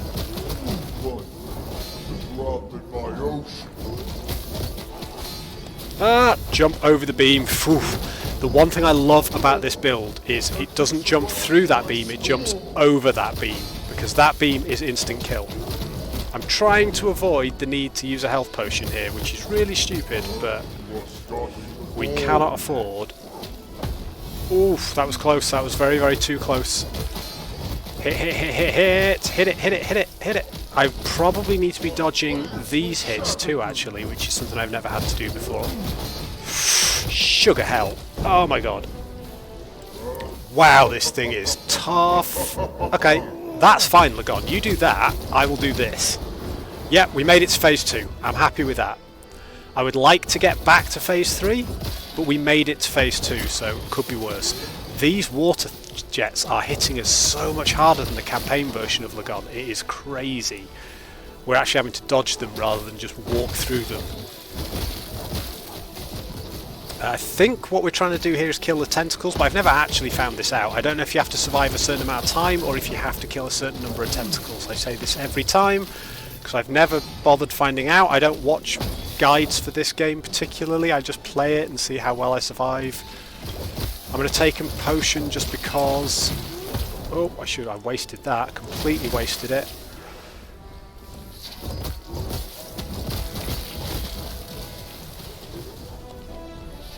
Kill the thing. Okay, we've got to be getting close to coming back now. Where's the other tentacle?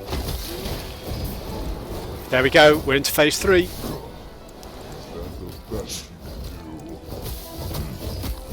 Ah, don't get stunned, don't get stunned, don't get stunned.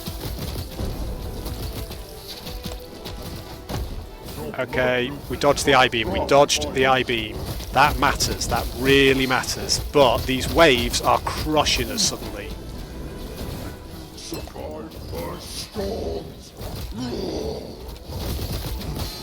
Ah, my god, my god, my god! Kill!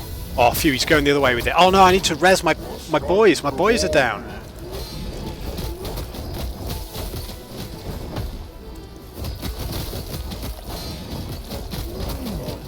Okay, we can do this. Hit everything, hit all the buttons, press the buttons harder.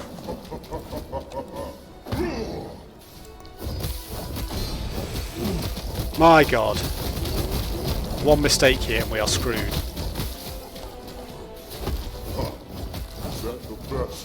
We're completely out of mana. We're out of mana, that means we can't jump.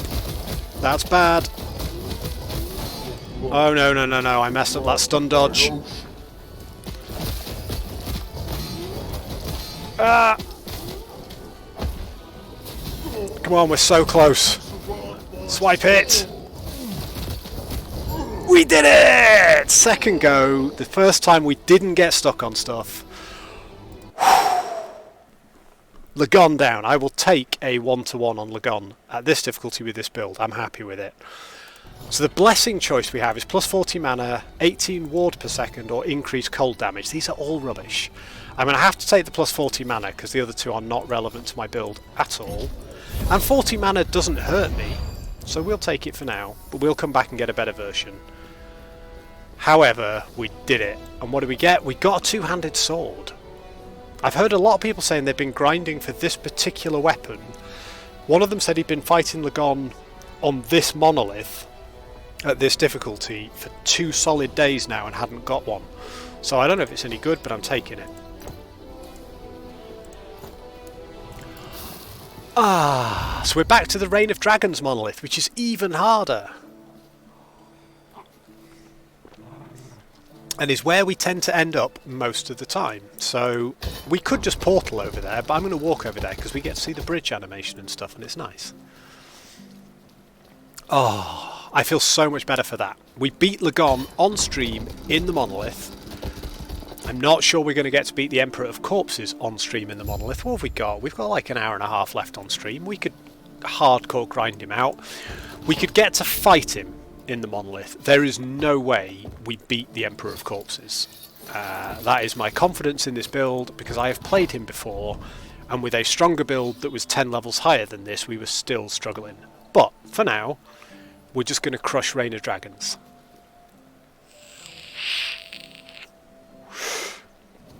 So these are now level 85. What do I need to do? Find the skittering gate. Now it's 85. Let's just go hardcore streamer. This could kill us straight away because I am not level 85.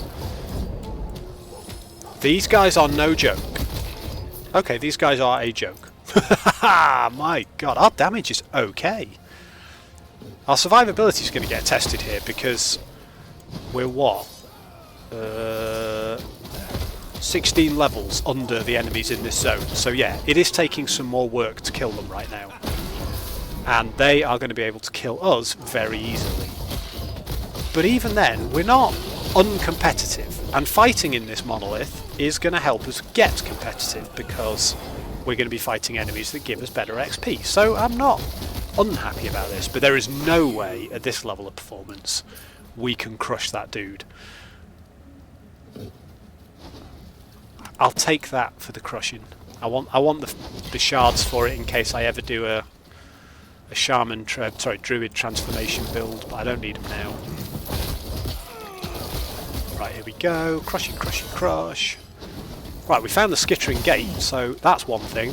What I have to remember is this monolith is much higher level than all the previous monoliths we've done. Don't rush and pull the whole map. It is okay to take your sweet streamery time and enjoy just killing a few packs at a time until you've leveled up. Whoop! No thank you. See, I'm having to play with some skill now rather than just click the button, everything dies, and my health comes back up to where it was before, which I like. And this build is capable of that. We can play with skill if we need to. It's not my preferred method. I like to play with laziness and reading chat, but this is definitely one way to go.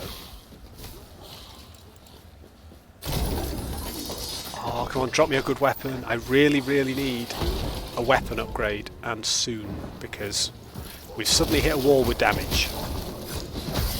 And we haven't had a good weapon upgrade in a very long time. I'm not even sure the weapons we've got are really doing us justice. We've got a couple of random purple items that I've been using because they gave me the most DPS, but they're not actually synergistic with this build. They were just quick and easy to click on, and they worked. You know, we had no problem clearing the last boss, clearing the last monolith, even under-leveled. But we've now hit a wall where stuff is taking a little bit of time to die.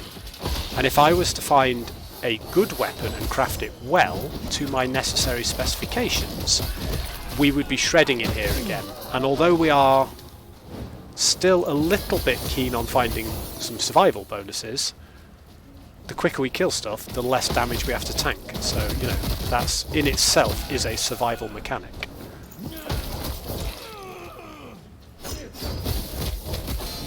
Oh dear, these things do hit when you give them half a chance. so we just won't give them that chance. That's fine. Oh look, scorpions that drop rare loot. Hello scorpions. They dropped a whole load of rare loot. We can look at that. I don't want any of it. It is all filtered out by my loot filter. Okay, we found the gate. We are going to clear out every monster by the gate first. We are not going to get cocky. We are not going to try and just pull everything into the gate and do it automatically, because I think we're just a little under level. Not much, but a bit. Now we'll click on it. Kill the trash mobs. You got to watch out for those scorpions. Their one hit damage is massive. It's the kind of thing that probably could still one-shot me, even through my various resistances. Look at that for focus! The first echo we tried, and we nailed it. So, what purples we got? Let's grab the gold. We have increased necrotic damage, don't care, not well for this build. Void resistance, fizz damage, poison, we'll take it, Right. We got almost max stability bonus from doing that as well. What was this? No, I was hoping that was a gold shrine, but it's not. Now we can totally legitimately breathe out. And disappointingly, for a comedy stream, we are nearly away from the silly number. We're almost at level 70. I think we've spent the least amount of time in 69 that we've spent in pretty much any level for a little while. Right, last 2 points into Summon Wolf. We're going to put one into Howl on Kill for a 30% chance.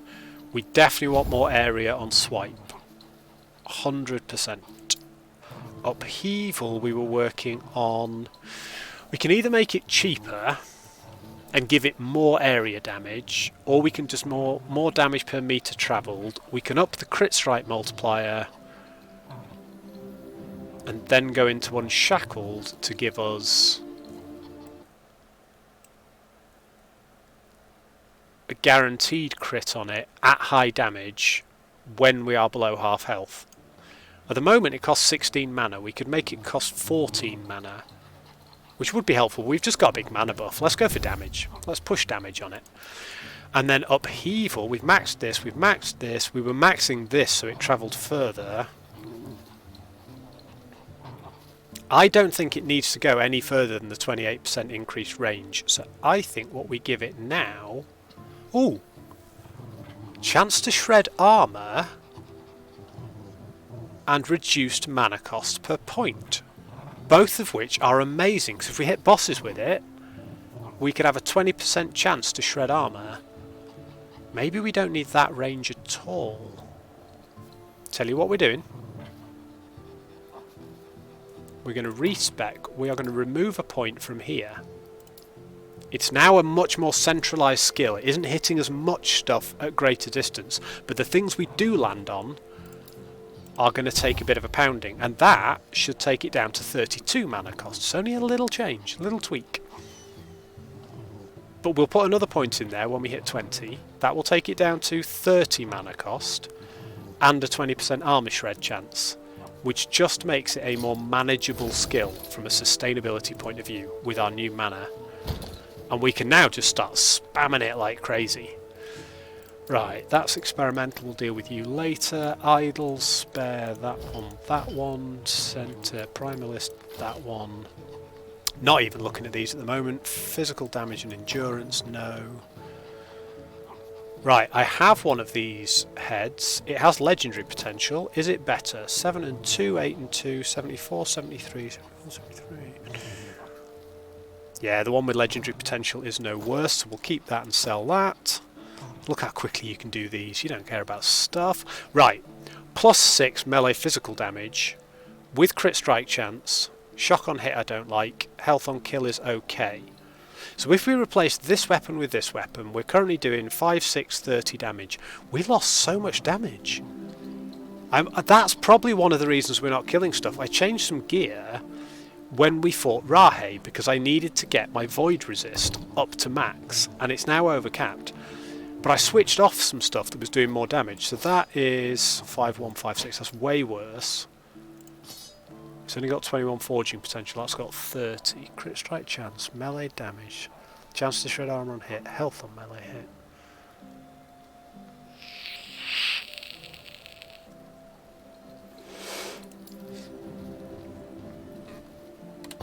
So we could craft these two, or we could see what else we've got in the Exalted and or Unique bank. Oh my god, look at this. Hakar's Phoenix we can now use.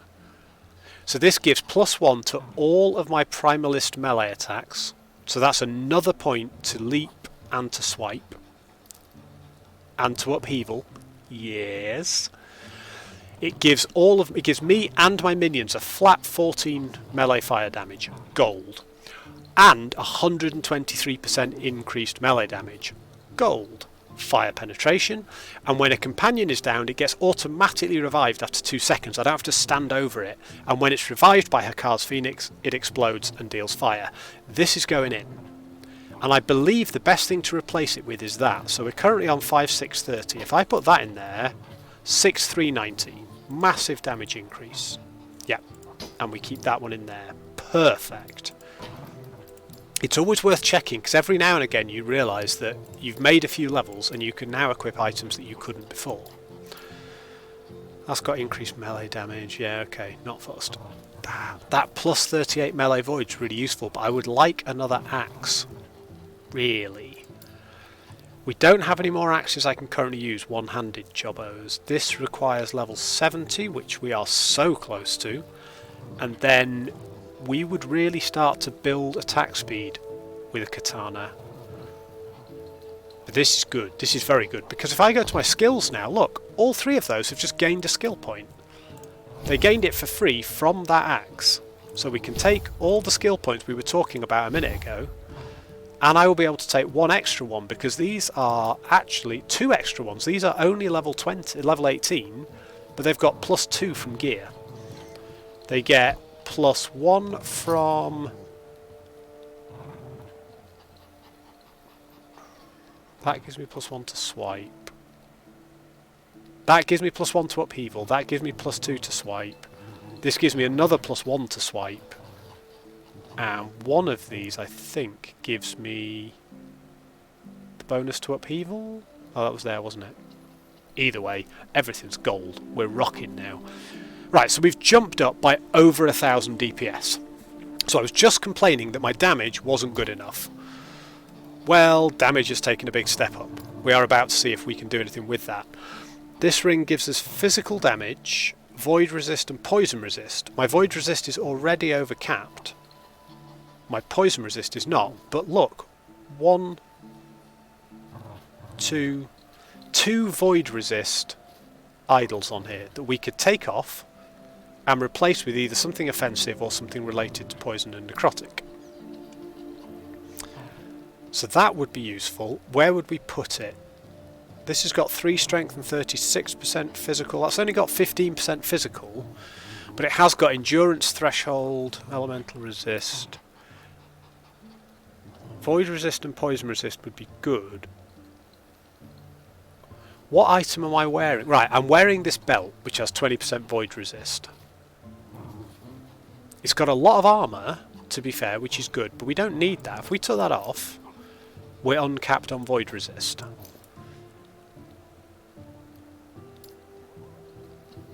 What other belts do we have knocking around that we were saving? There's one down here. We were using this one, which is increased minion health and increased physical damage, better cooldown recovery and endurance. So we could bang that on. Then instead of this, which is minion buffs, we could bang on this.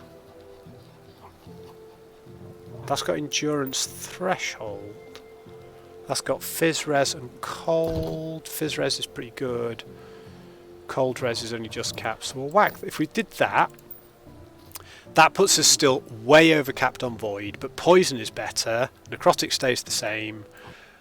These two are nearly capped, so we can work on that a little bit. Our damage has gone from 6700 to 6887, and that is before we do the magic thing and craft this ring. So, clear that. Put a Glyph of Hope in. We want to put a new thing. So we've got 13% physical damage. Can I also put flat physical damage on here? Might not be able to on this ring.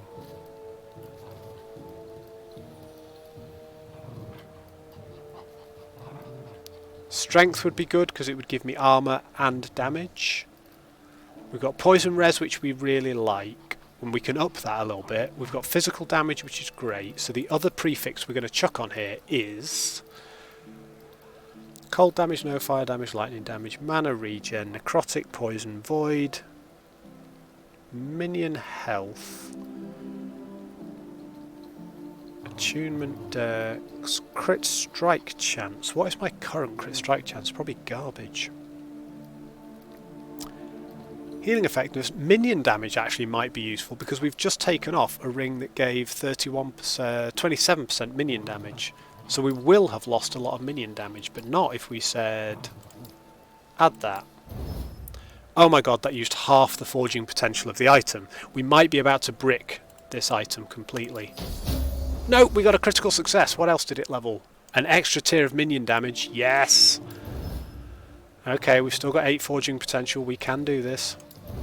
We've got 2. I want to max out the poison res. Glyph of Hope preserved it. More fizz damage, please. We can't craft this again now till we hit level 70, but if we now put this on... Poison res is overcapped, void res is overcapped, cold is overcapped, fire, lightning, physical and necrotic are all 60-ish plus, so we're okay. Armour, nowhere near as good. Oh, because we took that massive belt off that had a huge bonus to armour. But our damage is through the roof. We were at 5,600 damage. All we've done is play with gear. We're at 7,100. So this is where it really starts to come together. That axe is really cool. Do we have anything else in a one-handed unique item and or one-handed exalted item that we could put in its place? Let's just compare these two Lagon swords. So we've got 90, 90, 44, 47, 59, 31.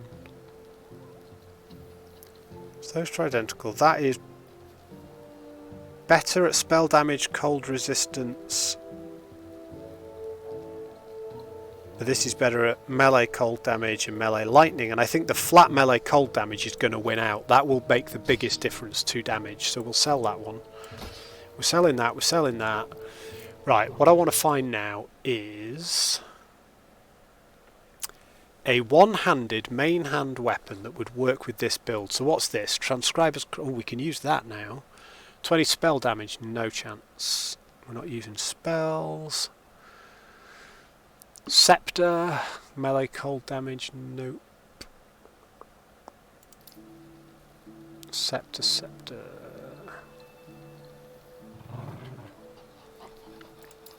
Okay, I think we're looking in the unique category then. I don't think we have any... That one's 10 with +3 spell damage. We're not using spells. Spreading flames. No. Right. So in the exalted category we're looking for a one-hander, and this is simple. All we need to do is drag it across and see if it's roughly equivalent to this and if we can pimp it up. And it's pretty much any one-handed weapon. This one's got melee fire damage.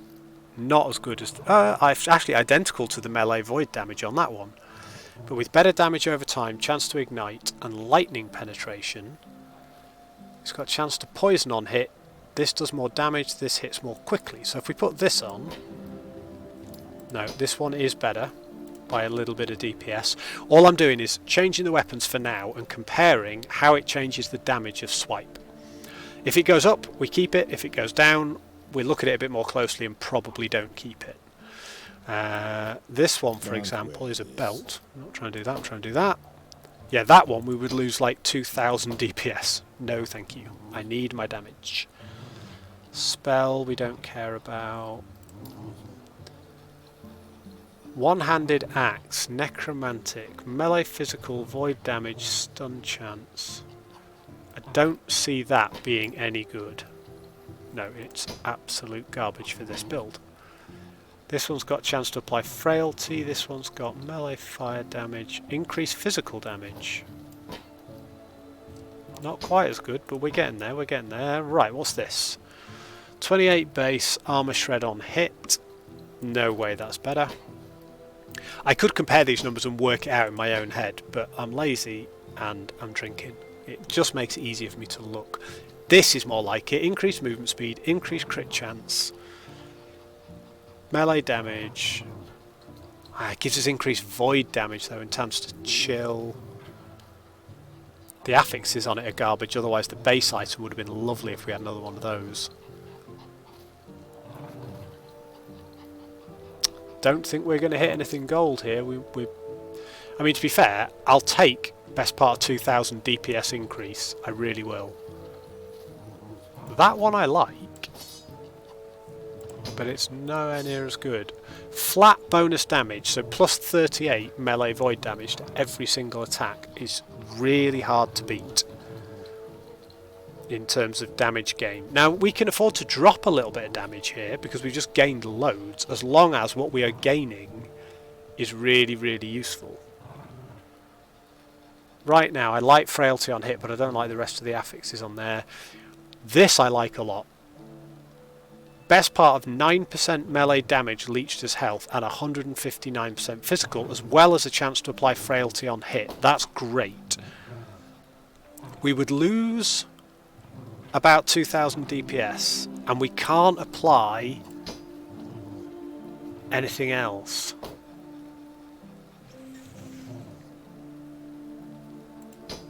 They're about the same speed as well. If it was a faster weapon with worse damage per second, I might go for it. But here we are, right.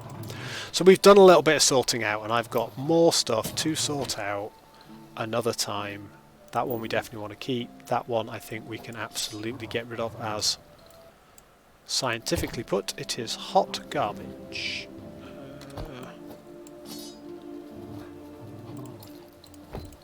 Nice. Right, let's sell these. Yes.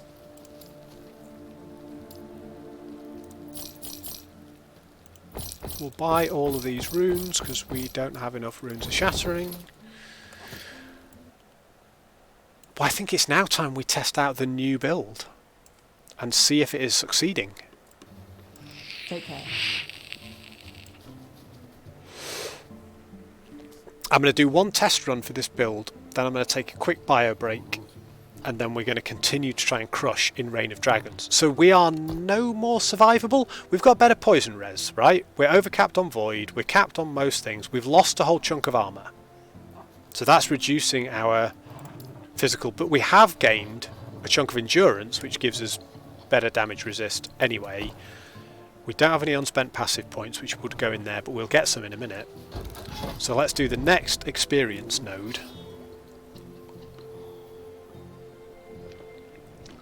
This should feel noticeably more damaging. If what we have just looked at is correct, we should be shredding now. And we are shredding. We are absolutely yes, we're back to one-shot killing stuff with the jump. See how just a little bit of crafting makes a big difference? Also, one legendary makes a very big difference too. Or one unique. It's not a legendary yet, and it doesn't have legendary potential, so we can't make it a legendary either. So what we'd need to do is we'd need to find a version of that axe that had some legendary potential.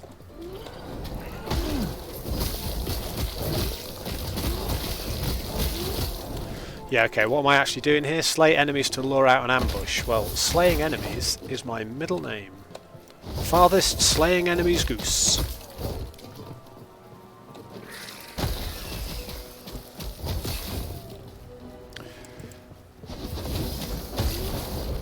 Hey! Oh, those are some good shards. Right, come on, ambush me.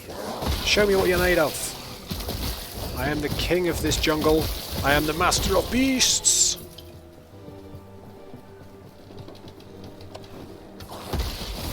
Oh my God. And my beasts just follow after me, mopping up anything I haven't killed. This is ace. We're now rolling at a pretty much the highest level I've ever rolled at. I have played a couple of level 90 monoliths, but with a build that was 10 levels higher than this one.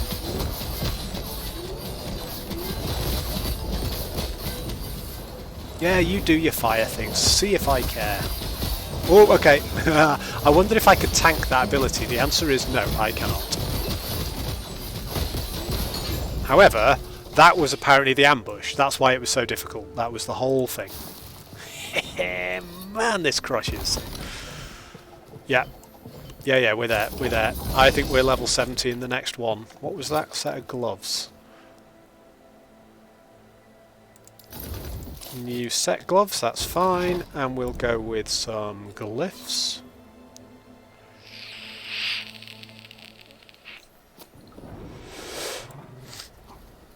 We're going to be able to really test this quite soon, actually. I was going to go for a bio break, wasn't I? I should have done that. I'll try not to bounce on stream if I need to pee. We'll do the first mission, possibly even after this. Maybe we need 2 or 3 more echoes before we can do the first mission. The second mission in this monolith is great. You have to kill 3 dragons and destroy some eggs. And those 3 dragons all attack you at once, and they are pretty powerful, and they have huge area attacks that will just wipe you out. If we can do that quest, then I'm relatively happy that we have a shot at the boss. Not an easy shot, because that boss mechanically is tough, but we are at least capable, if we can defeat the other 3 dragons, of trying the boss. There's level 70, we are no longer at the funny number. What am I doing? Slay Praetor Volata.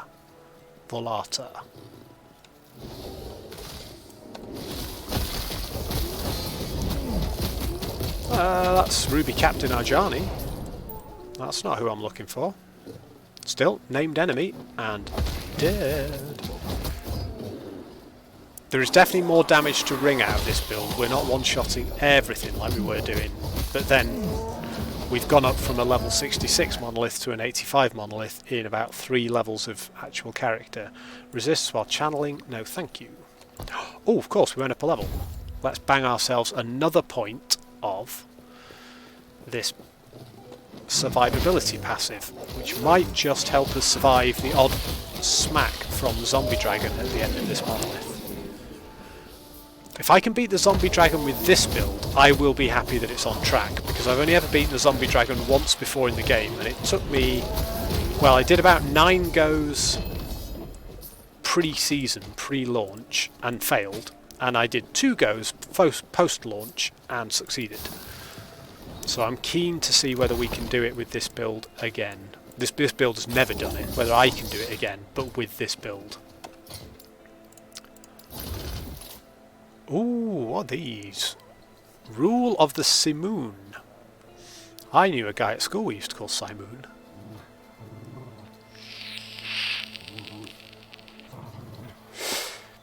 Okay, very useful for a Beastmaster and or for a Druid or Shaman, because it works on not totems, on Tornado, but not for this build. Throwing attack speed, no, garbage. You can go in there, you can go in my spare idle slot, you can get sold to the lady. Right, let's take a breath. Before we do, let's just check the monolith. There's always something else to do, isn't there? 2 things, actually. Check the monolith. We've already unlocked the first quest. So we're going to do that first quest because it's not too difficult. Then we've got 2 boss fights, essentially. A triple dragon boss fight and an uber mega dragon boss fight. And we're going to try and push towards those. But we also need to have a quick look at our Circle of Fortune, because we have been pushing on this. We've earned ourselves 3,500 favour, which will get us more interesting drops. So I'm going to take a 2-minute bio break, and when I've had my bio break, I'm going to come back. We're going to go to the observatory, and we are going to have a look at the Circle of Fortune and see if they've got anything nice for us. Right, I will catch all you guys in just 2 minutes. Goose will be right back. Let me leave you with some wonderful shiny music. I think we'll go with this one.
Well, that was ruddy mysterious. I think I said that last time. I need some better banter. Welcome back. Okie dokie. It's dragon o'clock, my friends. I've got to stop dragging my ass. Here we go. Right, we can do this first quest. Let's get it out of the way, he said. Right, search for Herot inside his temple at the behest of a shaman. The shaman is totally trustworthy. Honest. The guy is golden. I would trust him with my... nothing. I called it. The first time we did this, I was like, that guy is totally a traitor. And he totally is, but we get to kill his friends at the end. Yes. Yes, leave it to me, I am king. I do love with this build, it's a very small thing compared to my Forge Guard build, but I don't have to put my shields up or put any other prep items on. I sometimes forget to put the buffs up on the Forge Guard, or we don't generate enough... Ooh, we're getting hammered. We don't generate enough swords or whatever it is, and then suddenly we're struggling, whereas this build is far more self-reliant. Health regen, yes please. Health on kill, yes please. Right. Let's go kill some stuff. They are doing quite a decent chunk of damage in here, despite my cold resist. Luckily, cold and lightning are the two damage types that we are capped on, or two of the damage types we are capped on, our resists for, and they are also two of the damage types that are done throughout all three of the boss missions in this particular... no, sorry, the first two, I think, of the missions inside this particular monolith. Actually, the last one is necrotic damage, which we are currently a little bit crappy on, but we can fix that before that boss fight. So I'm not sure we will get to that boss fight, because it takes a little bit more stability each monolith. So I think this one we might struggle to get there by the end of stream, unless we're really rocking. But we will get close. And then we are going to need to find a little bit of necrotic resists, probably from our idols, before we can challenge that hideous zombie dragon. But challenge him we will, and win we will. And I've said it a million times, I love that Fury Leap. You can just move across the whole map, as well as killing everything where you land. It's movement and killing all in one. And look at that, we got two uniques straight away. What do we get before we start fighting bosses? Cleaver Solution is a good one. It was a potential on my list. It puts my intelligence equal to my strength. My intelligence governs my mana and my mana regen. My strength is currently at plus 40. Well, strength is at 40. So that would give me mana at 40... instead of, intelligence 40 instead of 3. So that's not bad. It would also give me plus 5 strength, plus 41 melee physical damage, more damage to bleeding enemies, and both our weapons are axes with a chance to bleed, plus 1 to all skills. Right, watch this, watch this. 7,100. 6,100. Yeah, that flat damage is not quite as much as you think. Okay. Okay, I can live with it, I can live with it. What's this do? Curse damage? No, we're not using curses. I still think there might be a role for that. It would have been nice if it had dropped with legendary potential, although this Marama's hilt did drop with legendary potential. Okay. Don't think we're too far away from the boss now. The boss in this one, I think, is actually relatively tricky for a first mission, but only because of where we are and our sort of our level and our abilities. But haha! I am glad, Javi, that you got your drop. As you know, my channel is always associated with Last Epoch drops when they are live, because I am a pro streamer, and I'm glad. I have had 2 drops from my own channel whilst watching to make sure the stream is running, which is also a nice feeling. So I'm glad you got your drops. And of course, you have the game, so you can apply them, which is great. They're good. The Guana guy is one of my very favourite drops from that whole sequence. I'm not using him at the moment, but he's got a big derpy tongue that sticks outside of his face, and it's hilarious. I think that's probably the best skin that they put in this particular set of drops. Right, I'm just killing stuff now, shouldn't be. I should be finishing off the boss, which is back there. If we can do the boss in here, I will be very pleased. And on top of that, we will be able to start grinding some more monolith to get towards the 3 dragon mini-bosses. That's when we'll really get to test this build. I am still going to toy around with that unique we dropped. And see, here he is, this is the dude. Oh, he splits into more than one of himself multiple times, and then you get shot from lots of angles and locations. And you can't beat him unless you're an absolute freaking hero.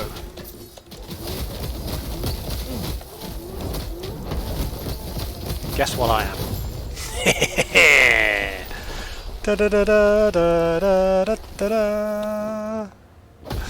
We don't mess around. Oh yeah, I forgot there's a dragon in here. Christ! I thought we'd done it, but there is a dragon to finish. Not a particularly strong dragon right now, but there is a little dragon just to mini-boss away.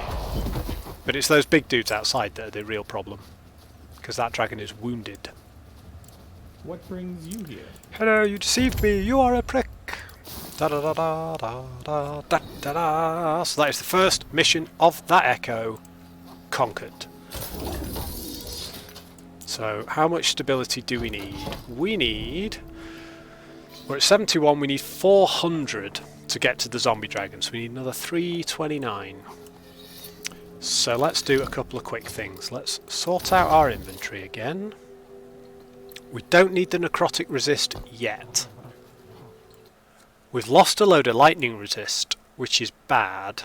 We lost some from some gear swaps. So, we need to fix that before the next bosses. Let's just see. What are we overcapped on? We're overcapped on poison by 11%. Obviously we don't want any void. Right, void resist, off. Void resist, off. We're still overcapped on void, but it leaves us 2 slots, which we would like, lightning and necrotic. Now lightning is a vertical thingy, so that could be trickier. But let's see what we've got. So lightning, and we need to cap necrotic before we get to the other boss. But we need to cap lightning first for the next 2 bosses. So lightning is always one of these vertical ones. Best we've got 13%, 16% and 5% health. That has success written all over it. Because in fact, if we did that and that, in one shot we've overcapped lightning and we've upped our health to over 1200. So we've now got space for another one. What are we missing here? We're missing fire. Fire would be nice. Dragons do fire, although I don't think these dragons do. But I believe I had a fire one which also had a decent health bonus on it, which would be good. 10% fire. We'll worry about necrotic later. That's 14% fire. 14%, don't care about that. Right, so we've got some 14%. Potion health converted to ward is rubbish for us, but it would help us cap our fire. Or we could take a decent elemental resist one. See, how much are we missing fire by? 14%. Okay. So just for now, and we need to remember to come back and fix all this later. 14% fire resist. Drop that in. Bish, bash, bosh. Whack, whack, whack. So we go here, we have a look, and now we are capped on everything apart from necrotic and physical. I don't think the middle dragons do necrotic. When we finish the middle dragons, which definitely do cold and lightning, we will rejig that to max out and probably overcap necrotic, because the final boss dragon does almost all necrotic damage and it is evil. But for now, that's pretty good. Right, before we sort these items out, no. We'll sort the items out first, because one is the hilt, which I did have one of, but I think that might not have been in the cycle. No, it's not. Right, so we'll keep that. That's gold. The Ghost Maker dagger. I don't remember seeing one of those before. Nope, so we'll keep that. We definitely don't have a cleaver solution. And I still think we have a chance to do something pretty good with that. But I'm not quite sure what, because we can't craft onto it because it's a unique. So we'd leave it as is for now. But I actually think, although that drops my DPS by like 1,000, even more than that, doesn't it? It drops it by about 1,000. I actually think in practice, because you do 7% more damage to bleeding enemies and you get the +1 to all skills, I do think in practice it's probably a better weapon. But I don't want to do it, because if I do it and then take it off again, it will take away the 1 point to all skills, and it doesn't always take them away from where you last spent them, and then you have to go back through and rejig them, and it can be a bit of a faff. So we're not going to do that right now. All of these are fine. For now, what we're going to do...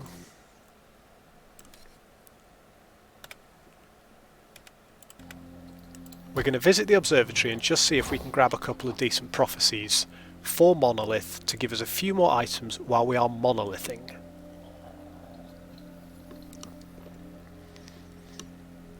Then we are going to stream for about 40 more minutes. Our aim is going to be crush more echoes, kill those middle 3 dragons, crush more echoes, and try and get close to final zombie dragon boss. I think I've learnt him relatively well. He can one-shot me, and will definitely be able to one-shot me on this build. But this build does more damage, so I think as long as I can follow the patterns and not step in his difficult attacks, we've probably got as good a chance of beating him with this guy as we did with the other guy. Although, what was I was 74 or 75 when I beat him with the Forge Guard, so we're in the range. We're in the range. Right, I don't need you. What I would like to do is check my idle prophecies. So, arena keys are nice, but I don't want to get them from high corruption because we haven't started corrupting our monoliths yet. If we kill an abomination in the Fall of the Outcast timeline... oh, the abomination's the end boss, isn't it? I'm not doing that again. Death of an arena champion in the arena would be nice. Death of the Crimson Blade, okay. So there's some stuff we can do there for idols. That's great. What have we got for accessories? We don't care about amulets on this build because we have the unique amulet that we want from here on in. Although, to be fair, this rewards unique amulets, and if we could get a version of it with legendary potential, we could turn it into a legendary item. So we do care about unique amulets, but not about any others. Unique jewellery could include that. That's Fall of the Outcast, Death of the Abomination. Set jewellery, okay.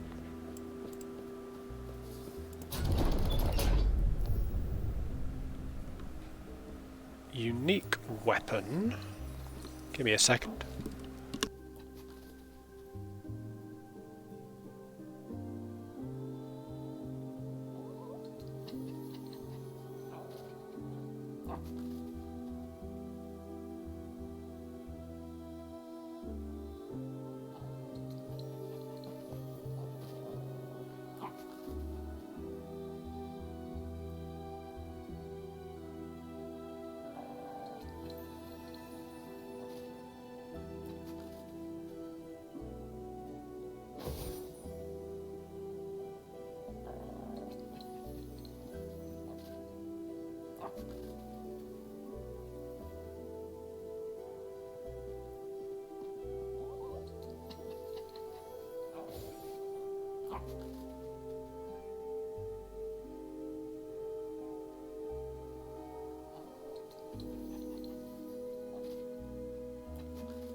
Just checking the status quo.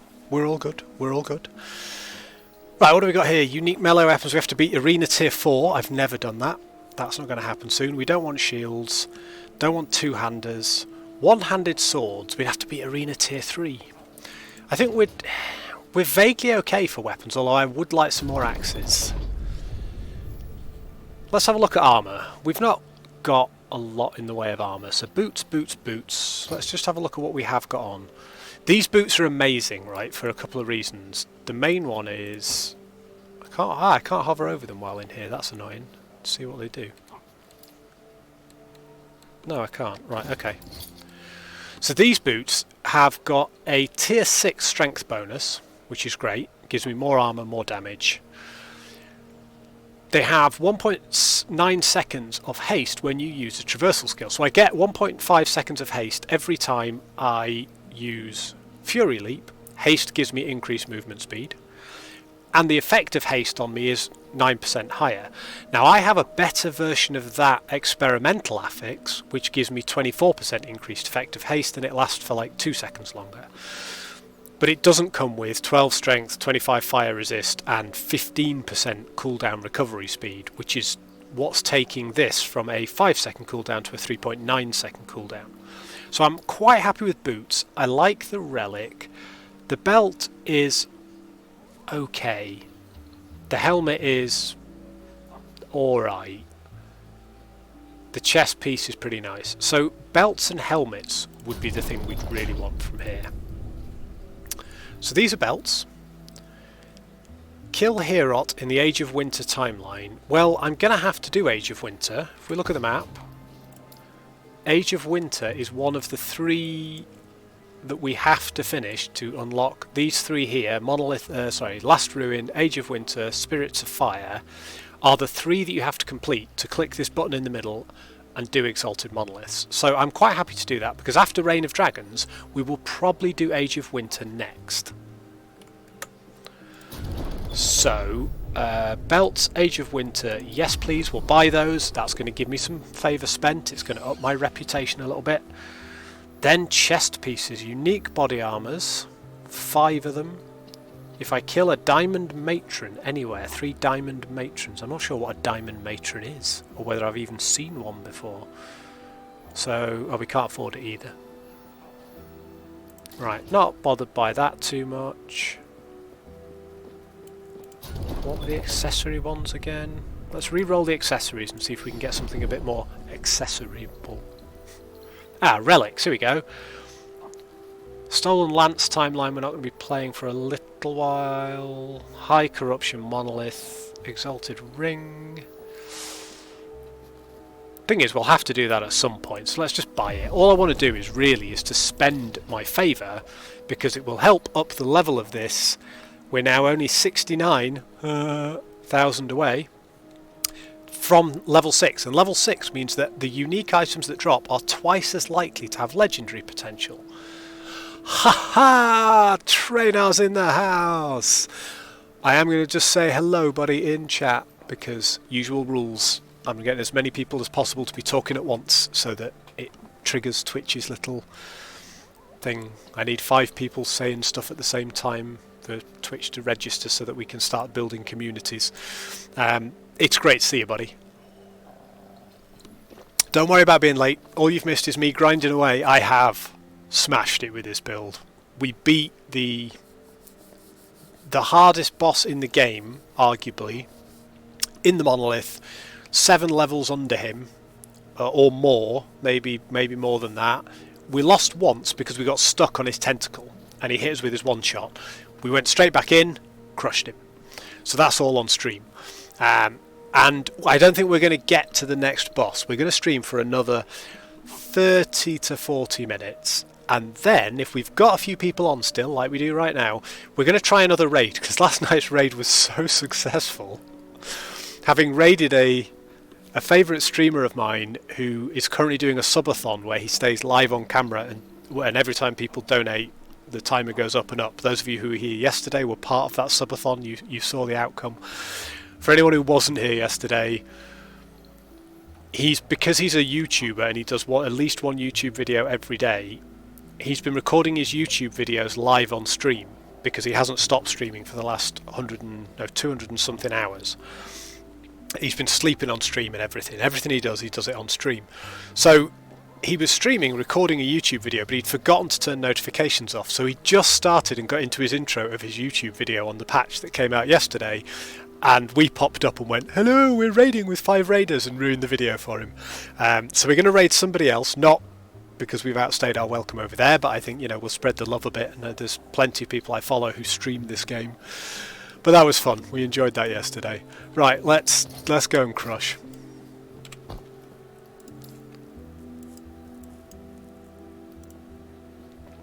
This Reign of Dragons monolith to me is the big sticking point so far. Yeah, no, we can't raid him again, Cardjack. He was really good about it, and he gave me a proper shout out in the channel to everybody, and I did get a couple of followers off it and all of that. It's...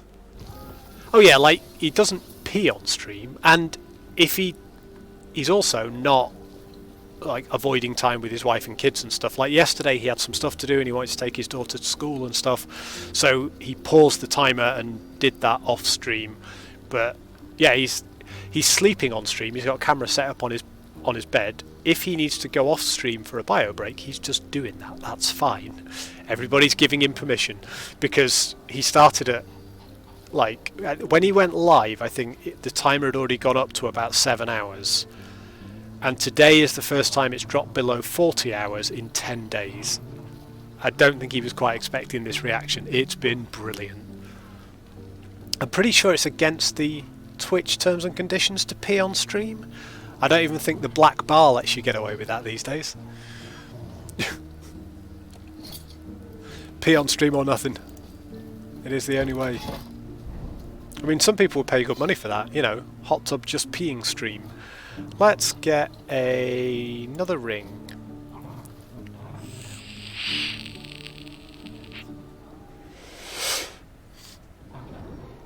Right, awesome. So what are we doing here? We are slaying both patrolling desiccated fleshes. The trick with these patrolling ones is you either need to very carefully watch where they're going and try and intercept them, or chase them down as quickly as you can, because otherwise you never find him. God, he killed one of my... Oh, the reason he killed one of my wolves is it's done that thing where it doesn't summon all my wolves, which it occasionally does. That's irritating. Right. Let's go and kill a patrolling desiccated flesh. Yeah, wolf down again, but then it didn't have much health left. Wolf back up. Crush.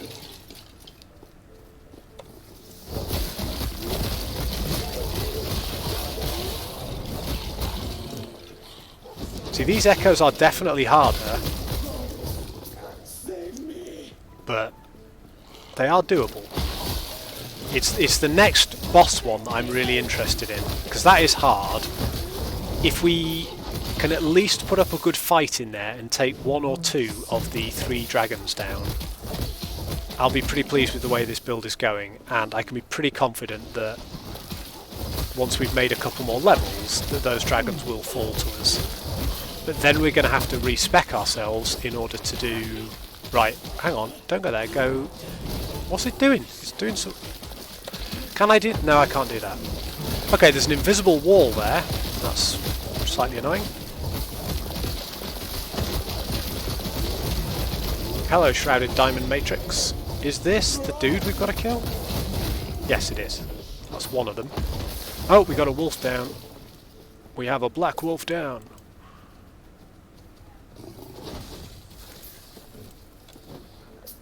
Right, what do we got? Doomstar Stillness, stun chance, ignite on hit, not bothered.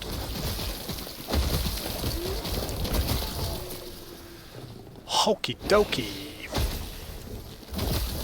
These scorpions do massive damage. I did have a prophecy to kill a whole load of those scorpions, but I'm pretty sure I finished it now. But I have been going out of my way to kill them just in case.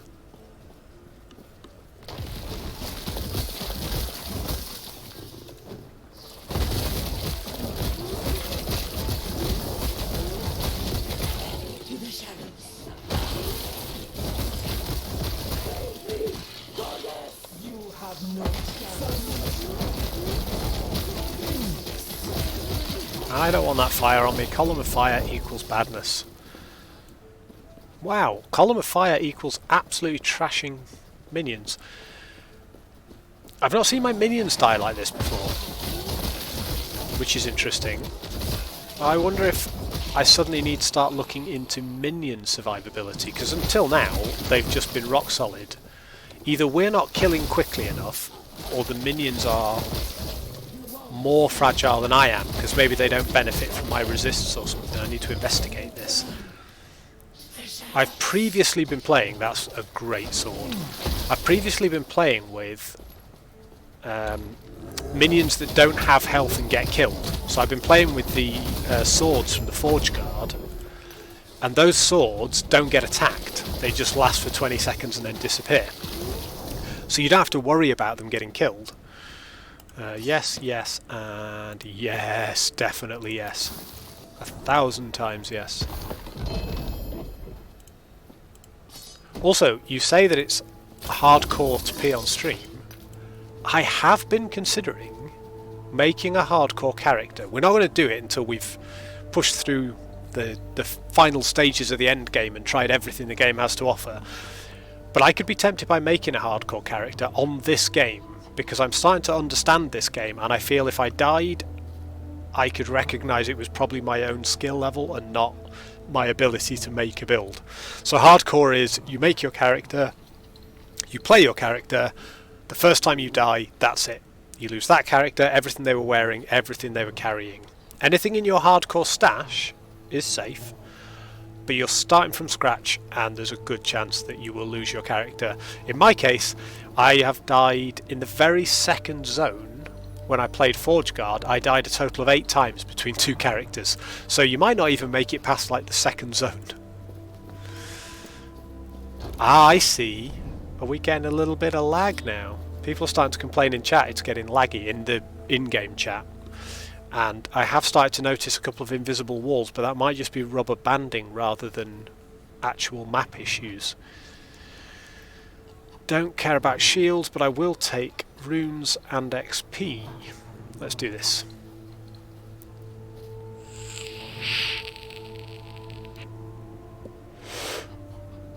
So we have a number of people, Trainer, who are lurking in chat, but we have had some good conversation as we have gone today.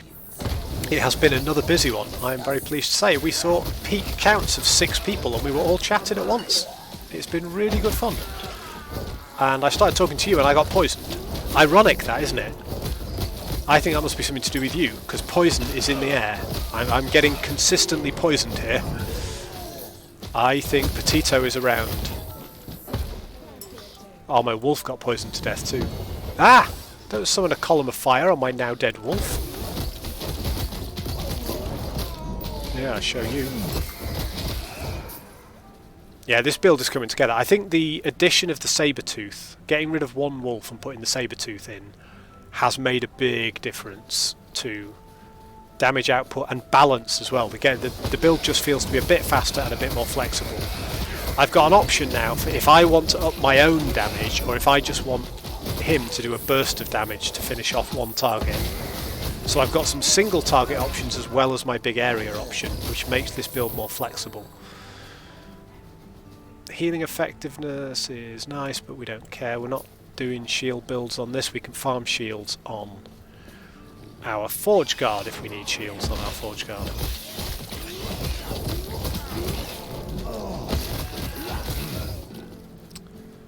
I think we're going to get ambushed here because it says find the storm gate, but we've killed a load of people and have still not found the storm gate, and that normally means that you're in for a secret ambush mission where there is no storm gate, it takes ages to find it, and then suddenly you get jumped by a load of dudes.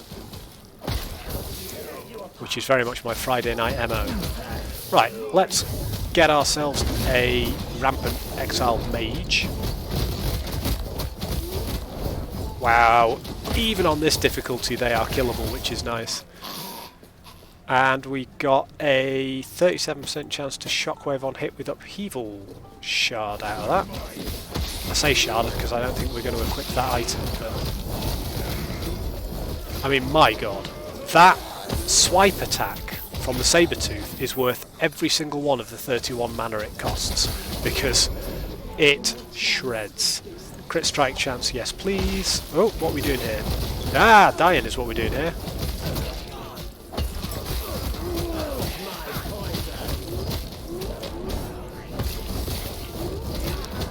I think this is probably the end.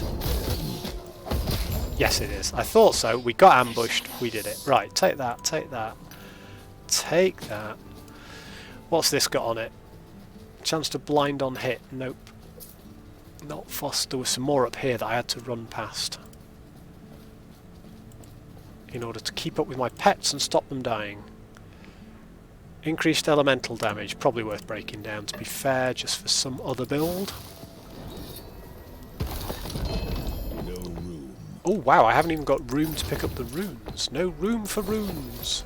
Roomage. Right, so we'll take our crafting materials. Oh, I think I've seen a Hammer of Laurent before. +1 melee physical damage per level. Is that... yeah, that's capped. Still, level 70, and a 70% stun chance. That's quite nice.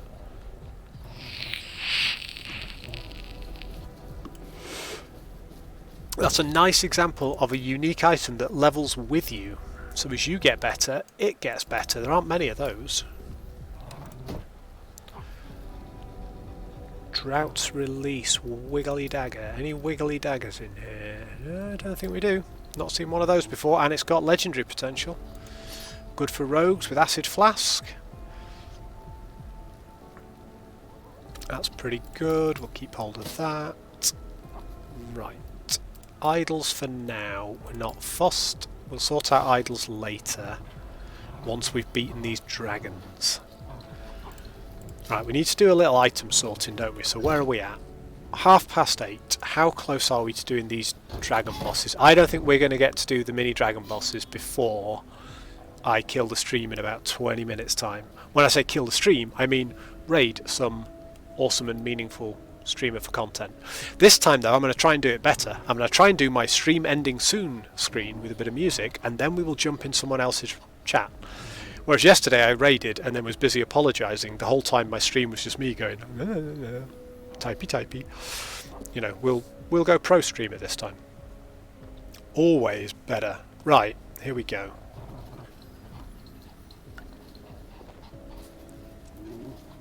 So we could do another one of these, but we need to clear out this inventory first. So the first thing we want to do, we've made a bit of cash. Let's talk to her. Let's buy up all of her runes of shattering, because we're going to shatter a few of these items. There's one too.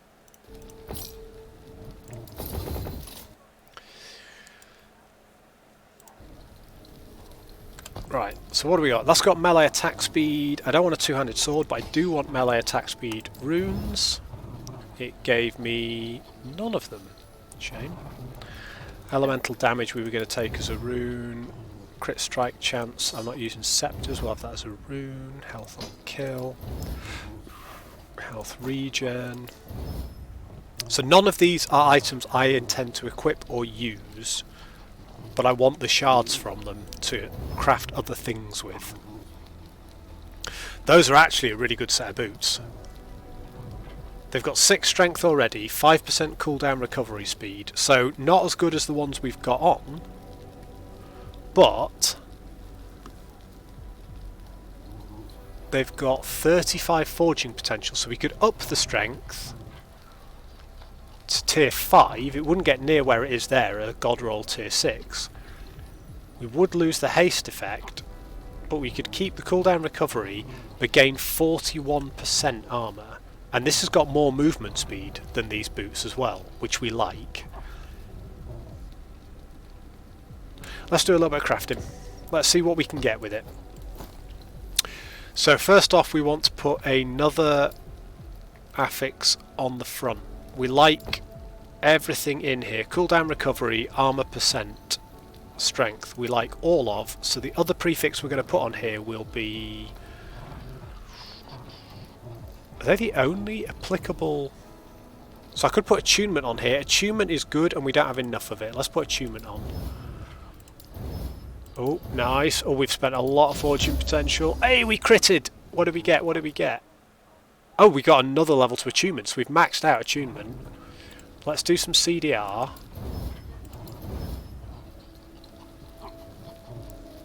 Let's try and get strength up before we brick it, because we could brick it on either of these. Right, we need to be level 73 before we can forge this any further, but at the moment, this is a tier 19 item. We've got a max roll a max level tier 5 strength, a max level tier 5 attunement, a exalted tier 6 armour beyond what we could actually craft, and a tier 3 recovery cooldown. So if we can get 2 more crafts on this when this is high enough level, we should be able to get this to be a tier 21 item. And we're going to find, so the cooldown recovery is going to be worse. The strength is going to be worse, but we are going to gain attunement, which will up our minion damage and stuff. The big difference, we've been talking about defensibility all day, this has fire resist. We're going to lose a chunk of fire resist here, but we're going to gain a little bit of armour, not actually as much as I thought, but we are going to gain move speed. We are gaining move speed and armour, even though we've lost 5 strength, which is why we've lost so much armour.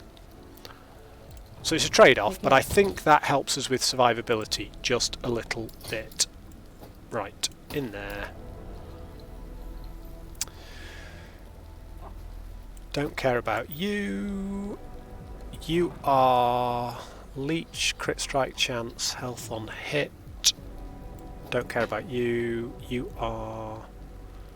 These are good. Bleed chance and minion melee damage with melee fire attack speed. Can't use it yet, but we're going to keep it because I think that's got potential.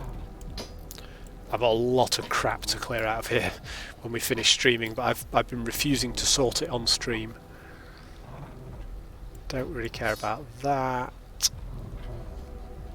That one we can probably pull apart, but what have we got? Oh no, 22 chance to ignite. Get rid of that.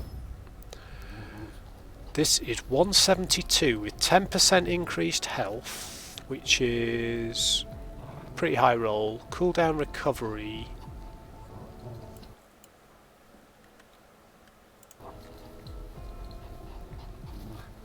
Nine out of 12. Okay, then a tier 5 strength, tier 3 percentage health, and necrotic resist.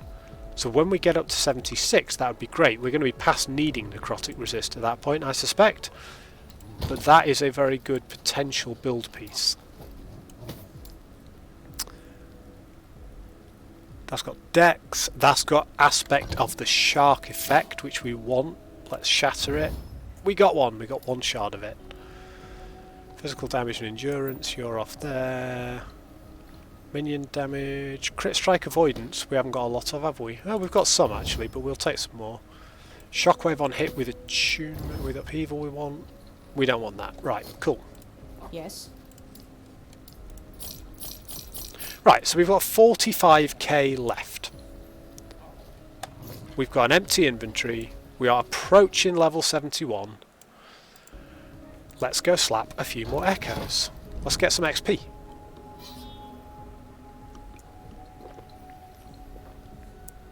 The more I play, I'm only on day 3 of this character, and we're already at nearly level 71, but the more I play, the quicker I find it, the easier I find it to work out exactly what I need in terms of items, what to pick up, what to leave on the ground, what to kill, what to filter for, what to smash for its affixes.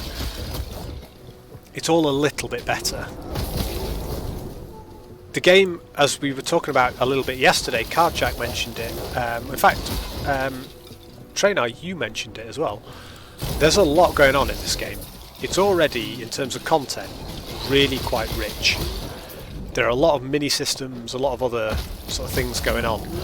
It can be quite overwhelming to start with, but the game itself is quite straightforward. So for anyone with a vaguely analytical mind, which I would largely claim to have, it's an absolute dream because it's organised and it's built very logically.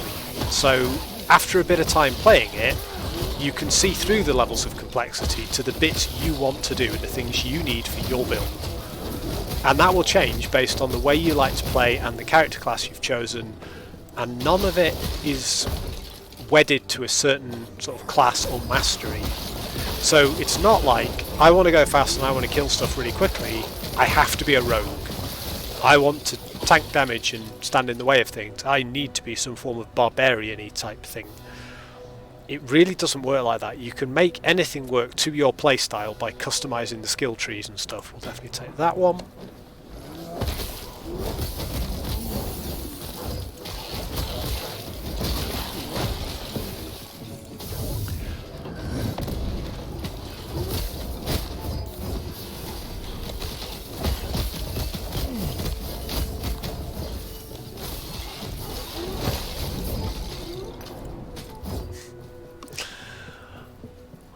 You know you've got confidence when you can just open the rune prisons, let out the exiled mages and crush them.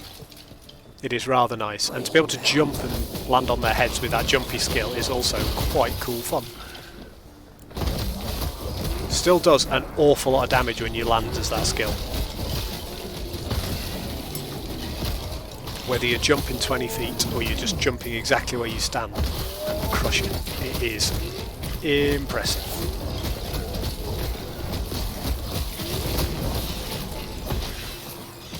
I complained about the fact that when we finished Lagon, the blessing we got was extra mana, which was no use to me, but that extra mana means that I am just able to use every ability I want all the time, which is great because we have some very powerful ones.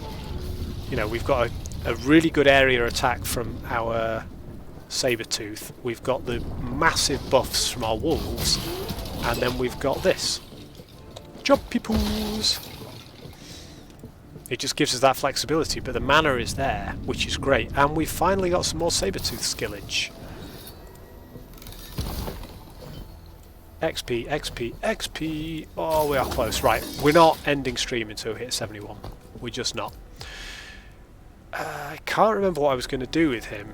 20, he hasn't got any bonuses to skill, so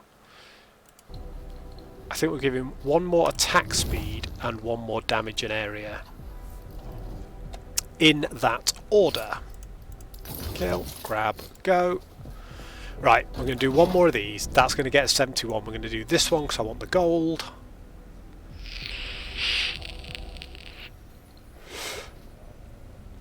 Unless this somehow gets us the stability we need to fight the 3 dragons, unless it gets us very close, we will start to wrap up the stream at that point, and we will go and find someone cool to raid. And I will say thank you again to everybody who joined me. It has been an interesting collection of people that I know very well, and some of whom I haven't spoken to in a while. It's been brilliant to have you guys here. I love being able to sit and chat. Anyone who's played games with me, and I know that particularly Cardjack and Andy, you know for a fact that all I do is talk crap the whole time I play games. It can get distracting and irritating, and it irritates me as much as I'm sure it does everybody else. So it's nice to be able to sit here and talk crap to an audience of people who can at least sit and giggle into their beer back at home on a Friday night and think, Christ, he's off again. Because this is what I do. My mouth does not stop running with, I was going to say unspoken thoughts, if only they were, with constantly narrated thoughts of my life and how things are going. And now I get to share them with you, which is really going to encourage people to come back to the stream. What do I have to do? Seal the soul gate. Okay. I'm talking so much I can't even work out what the quest is in this mission. We need to be paying attention, especially as we can still die really easily here. As shown in diagram! We haven't had a death yet tonight. There we go. Boom! All the games. Hey Andy, you're there, buddy. I thought you were still lurking. I am glad to have you there. That couldn't have been better. I would like to say I set that up in a cinematic manner, but I really didn't. The more I talk, the more I die. Right, we are on 20 to 9. I can't remember how you do it. That is definitely clippable. I can clip it myself, which I always think feels really sort of self-indulgent. But worst case, I can clip that and I can ping it to you as a quick YouTube short or something. I can clip it from my own stream because I've got like a big director dashboard thing that I can use. But you guys can do it as well. I can't remember how. Javier clipped something that I did the other day, which was really nice to see because I got a little message saying, people have clipped your channel twice this episode. And I'm like, oh Christ, what did I say? It's like, it makes me panic. If people could clip our RPG nights, we'd be in all sorts of trouble. So, let's see where the stream is up to. we've got ourselves loads of gear. We started tonight at level 66, 67. I think we were 67. We were aiming to get to the funny number, and we got to the funny number, and it was funny. Then we went past the funny number by 2 levels, and we are now at level 71. We have beaten Lagon on stream in the monolith, and I'm calling that first death a bit glitchy because we banged into his tentacle and then we couldn't move around it. The second time it was close, you know, he deserved to have us, but we got him. I might clip that, that was a good fight. Oh, it's not really a Twitch clip, that, it's like 3, 4, 5 minutes long more. So we beat Lagon, we got into Reign of Dragons. This is where we were before. This is where we had previously got to. Now this is annoying. We haven't completed this quest, I don't think. We did it. We beat Herot. We searched for Herot in his temple at the behest of a shaman, but it hasn't marked it as complete. And that sometimes happens, but we'll just do it again. Oh, the clip is up. Here we go. I gotta watch this. I gotta watch this now. Let's get some sound on. I'll take my headphones down. Here we go. Let's get some sound on. I'll take my headphones down.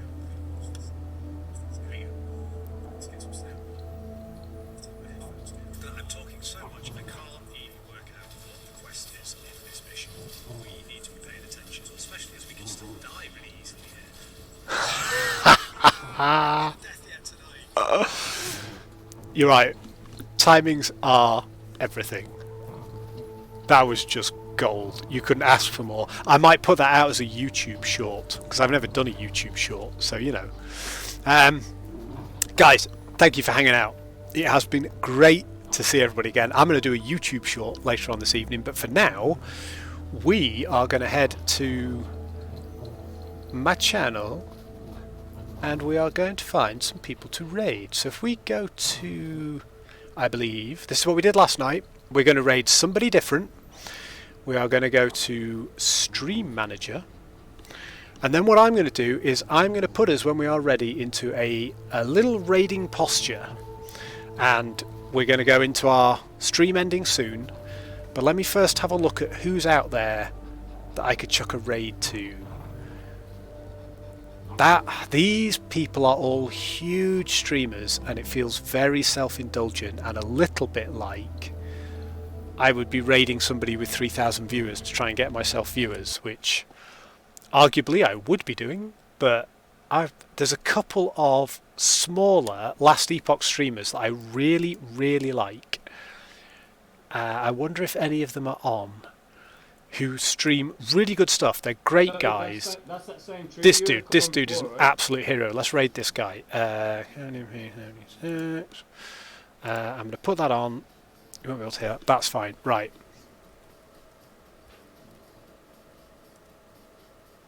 Here he is. Let's raid this guy. So we are going to start a raid in just a second. I'm going to scroll us back down. This guy I've watched a number of times, and he supports the community like mad. He carries people through content. He does nothing but non-stop carries all day. So show him a bit of love, drop him a follow, say hello in chat before you log off for the night. Guys, thank you for hanging out with me. I will be back on Monday. I will hopefully see some of you then. In the meantime, try not to die. It's very easy to do. Goose out. Yo! What's happening, Mashira? Welcome back to the stream.